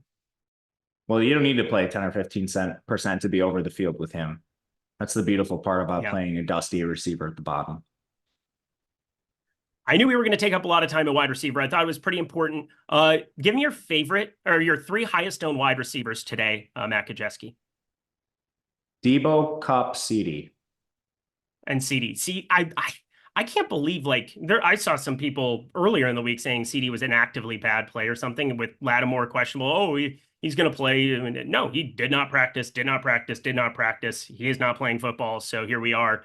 I really like CD Lamb. I don't care if Lattimore plays. Let's get to tight end here. CD going to have like fewer than 12 targets? Like what? Who cares? That's exactly the point. I'm so 100% behind that with you here, my friend. We'll jump over to tight end. First off, Hall of Fame. Want to at least throw this in there because we got 11 minutes beforehand, and Lofty has done a lot of hard work, and I want to give him a shout out for doing that hard work when it comes to the Hall of Fame. But if you guys finish in the top, what is the number now, Jordan Klein? Because the Hall of Fame stuff, it is beautiful. You go to stokastic.com/HOF and finish in the top 3 of a tournament with how many? 5,000 or more, I think. 5,000. There we go. I could read that. There we go. Who typed question mark on the teleprompter? Finish top 3 in any 5,000 plus entry contest, and then tweet your win to Stokastic HOF. Fire it up. Matt Kajeski giggled, so I think he got that one correct. Isn't that like Anchorman or something? It is absolutely Anchorman. Ding, ding, ding. We're 2 for 3. We're back. That's it. Oh, I just loved it. To tight end we go. But yes, check out Stokastic HOF. Great stuff. Download the avatar today to the tight end position. I'm kind of just stacking up quite a bit with some of my quarterbacks at the tight end position. I don't have any like egregiously popular one. I mean, we have nobody projected over 11%. Travis Kelce, the most popular at 11%. I love Colby Parkinson. He's my highest owned tight end. Then I love Sam Laporta to try to get different and just game stack the crap out of that, even though I did take less on his touchdown. So that'll be fun. No touchdown for Sam Laporta. He can go for 10 catches, 150. That would be really fun. I'd hit the middle. And then Brenton Strange, we have projected at 7% now. What are we going to do with Brenton Strange here specifically? Because he's the new guy in town. I want to know how much you got in your lineups as we re-ran stuff. I'm actually redoing tight end right now because it was not good. So Yeah. I'm not sure what I'm going to end up with, but it's going to be definitely, he's at what, 7%? Yeah. Oh, I'm going to have 0. That's too much for you? Too rich for your blood? 7%? Yeah, I think so. Okay. I That's a was guess. I'm being not serious. I 100% wasn't being sure. facetious. Yeah, no, I was being dead. I was asking the question because I didn't know actually. I'm just We will uploading my see. lineups here. I mean, these guys are all so bad. And maybe it won't be 0. Keenan Allen doubtful. We had AJ Brown ruled out. God, there's going to be so much news on some of these primetime slates. So get your popcorn ready, friends. We're going to have a couple of bumpy rides with those showdown slates now because they are going to be not Dupe City because we thought it was going to be Dupe City the other time. It did not end up that way at all with Alan Lazard being the winning captain. But here we go. That's something to keep track of. Keenan Allen doubtful for week 2 for everybody playing other things there. But yeah, tight end, I'm attaching it to a lot of these guys. The two people I want to ask about, because I'm just, I thought Isaiah Likely would end up being more popular than what he is. Mark Andrews is more popular than Isaiah Likely on this slate. Riddle me that, my friend. I think people are just going back on priors. I agree with you. I had the same exact concerns. So really, I don't know if I'm going to play a lot of either of them just because cheap tight end is where I'm going. But man, I don't know about that. I just don't know about it. I mean, it's kind of the same thing with Jameson Williams, where I'm like, well, what if Jameson Williams is going to be a guy who gets 7, 8, 9 targets a game? What if Isaiah Likely is going to outperform Mark Andrews? I'm not saying that it's likely, but I'm just saying that it is what it is. Like we have to be able to take everything, not with a grain of salt, but like we got to be able to change our priors and also understand that players get older. Everybody's constantly going there, and we're likely maybe starts hitting a ceiling. Mark Andrews might be on a decline, although I do think they doubled the middle of the field on Mark Andrews quite a bit. We saw just constant Spagnuolo. He's the defensive coordinator for Kansas City, and he has not ever allowed Mark Andrews to have big games. But I don't know about that. I just know that there's no doubt that Mark Andrews was a fantasy stud. I think you could probably play both of them. And I think considering that game isn't getting a ton of attention, kind of fun pieces to get to, no? I agree with you. I also agree with everything you said about Andrews, but we also saw historic rates of 12 personnel. Except it's not actually 12 personnel. It only becomes that because Likely has the TE in front of his name. He was out wide a lot. He was in the slot a lot. So they're kind of using him as a third receiver. I don't think it matters that Andrews had a bad game and Likely had a good game. It's probably going to ebb and flow because neither of them are leaving the field as much as we thought. All right, everybody, get some questions in there here as we're going to go to defense, which I think has a number of interesting plays on today's slate as we get close to closing out the program. Oh, super chat. I'll do the super chats first. We've got Chris Williams giving out 5 subs because he's an absolute stud. I didn't see any. Oh, Jorge Jacomi, my guy, $10. Favorite low-owned stack and top 3 wide receivers under 5K. Does Tampa Bay count as a low-owned stack? I kind of think so. And if you include like McMillan, it certainly does. I think so too. Let me finish this up too. I'm going to get my lineups in, make sure that I've got this last run with the tight ends and the updated stuff when it comes to... You want a true low-owned stack? I'm still on Trevor Lawrence. I love Trevor Lawrence for tournaments now, especially because now I think the doubles are easier because, you're basically getting a 2,500 tight end that, if tight end sucks the way that it did last week, awesome. So who can rather eat the bullet there? And then if it smashes, well, you have a different build. You're able to get to all the expensive wide receivers and take some shots with that. So Jacksonville, I have 4 in 20, which is kind of interesting. That's a pretty big allotment. Let's get these other super chats. Is that the only one? Randy Schwartz, Stafford +3 in small field GPP correlate with McBride as second tight end with Parkinson or with other wide receivers, Godwin, Neighbors. All right, so Stafford +3 in small field GPP. And Kyron's going to be pretty popular. Not as popular as I expected him to be, but that's what happens when you have Kupp being as good of a play as what he is. Correlate with McBride as second tight end. I wouldn't use a second. I probably wouldn't be going to McBride as opposed. You wouldn't? Yeah, no. I'd be going to one of the wide receivers for sure. Me too. Too many good wide receiver plays on the board today. I agree. Yeah, we're going to go with that one. Good luck to you. Hopefully that ends up coming to fruition. And then Michael Applegate, any good prize picks props? I thought the Jameson Williams line was a little bit low. Everything sub 50 is just insanely low to me right now. The way that I'm projecting him, it's just going to be different than I think other people. There's certain select players that I'm kind of not taking my no ball takes to the farm, but I'm surely going to be utilizing a lot more, exponentially more, if you will, of those guys than what it would appear. Well, I'm just projecting out Jameson Williams better. That's what I'm trying to say. I don't bet the NFL. That's okay. You bet DFS, and you've got DSTs, baby. They deserve some love on this slate. The Cowboys put the smack down and almost retired Deshaun Watson. That would have been fun for a lot of people involved. The Jets, the Jets, Jets. They're pretty decent as an expensive one, but the popular defense is Washington against the Giants makes sense. The Packers against Indy, that one makes a little less sense to me, but they're cheap. Chargers, Cardinals, Steelers. I think there's so many good defense plays, some expensive, some cheap. Who are you getting to the most, Matt, to round out our program? My most exposed defense right now is the Packers.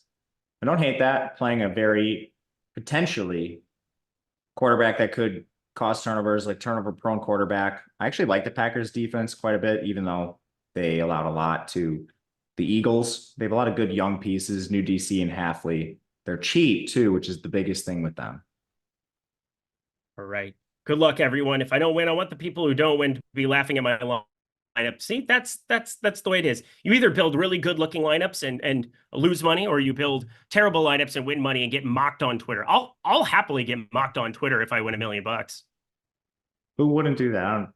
Me and Lofty were accidentally, well, maybe not accidentally, mocking the guy that won the Millie last week because he played two unstacked Saints, which was awesome. And neither of them were Olave. Nope, neither were Olave. I accidentally have the Goff one here. Okay, my lineups are good. They're ready to rock. This has Tony Pollard in it. I need to change that out here in the last couple seconds. But we have reached the end of our boarding walk, my friends. I'm taking a look. Who's starting for Jacksonville? Do we know? We do not know who starts for the tight end position there. Looking at anybody else, let's hear your TD locks of the day. People want to know, Matt. They wanted to love those TDs. Well, there's no S on the front of it, so it's good. TDs, my friend. Who puts up a double one in the box today? Brian Thomas. Oh, what a sexy pick. I'm going to go Jameson Williams, just run it back, get an absolute freaky naughty. But that does it for us, everybody. Thank you, Jordan Klein, behind the paywall there, or behind the virtual wall, excuse me. Thank you, Matt Kajeski, for being the best partner in crime a guy could possibly ask for on this program. Hour and 15 minutes in the books for the people. Any final words as we get out of here? Thank you guys for always hanging out with us on Sunday morning. It means a lot to be able to do the show with you. We both greatly appreciate it. And of course, good luck throughout the day. Good luck throughout the day. He said it perfectly. I have nothing else to add. No notes other than Jordan Klein. Just continue to be so lovely and so helpful with everything. Good luck, everybody. Smash the like button on the way out to make Matt and I feel good about ourselves. He's Matt. I'm Eric. Best of luck week 2.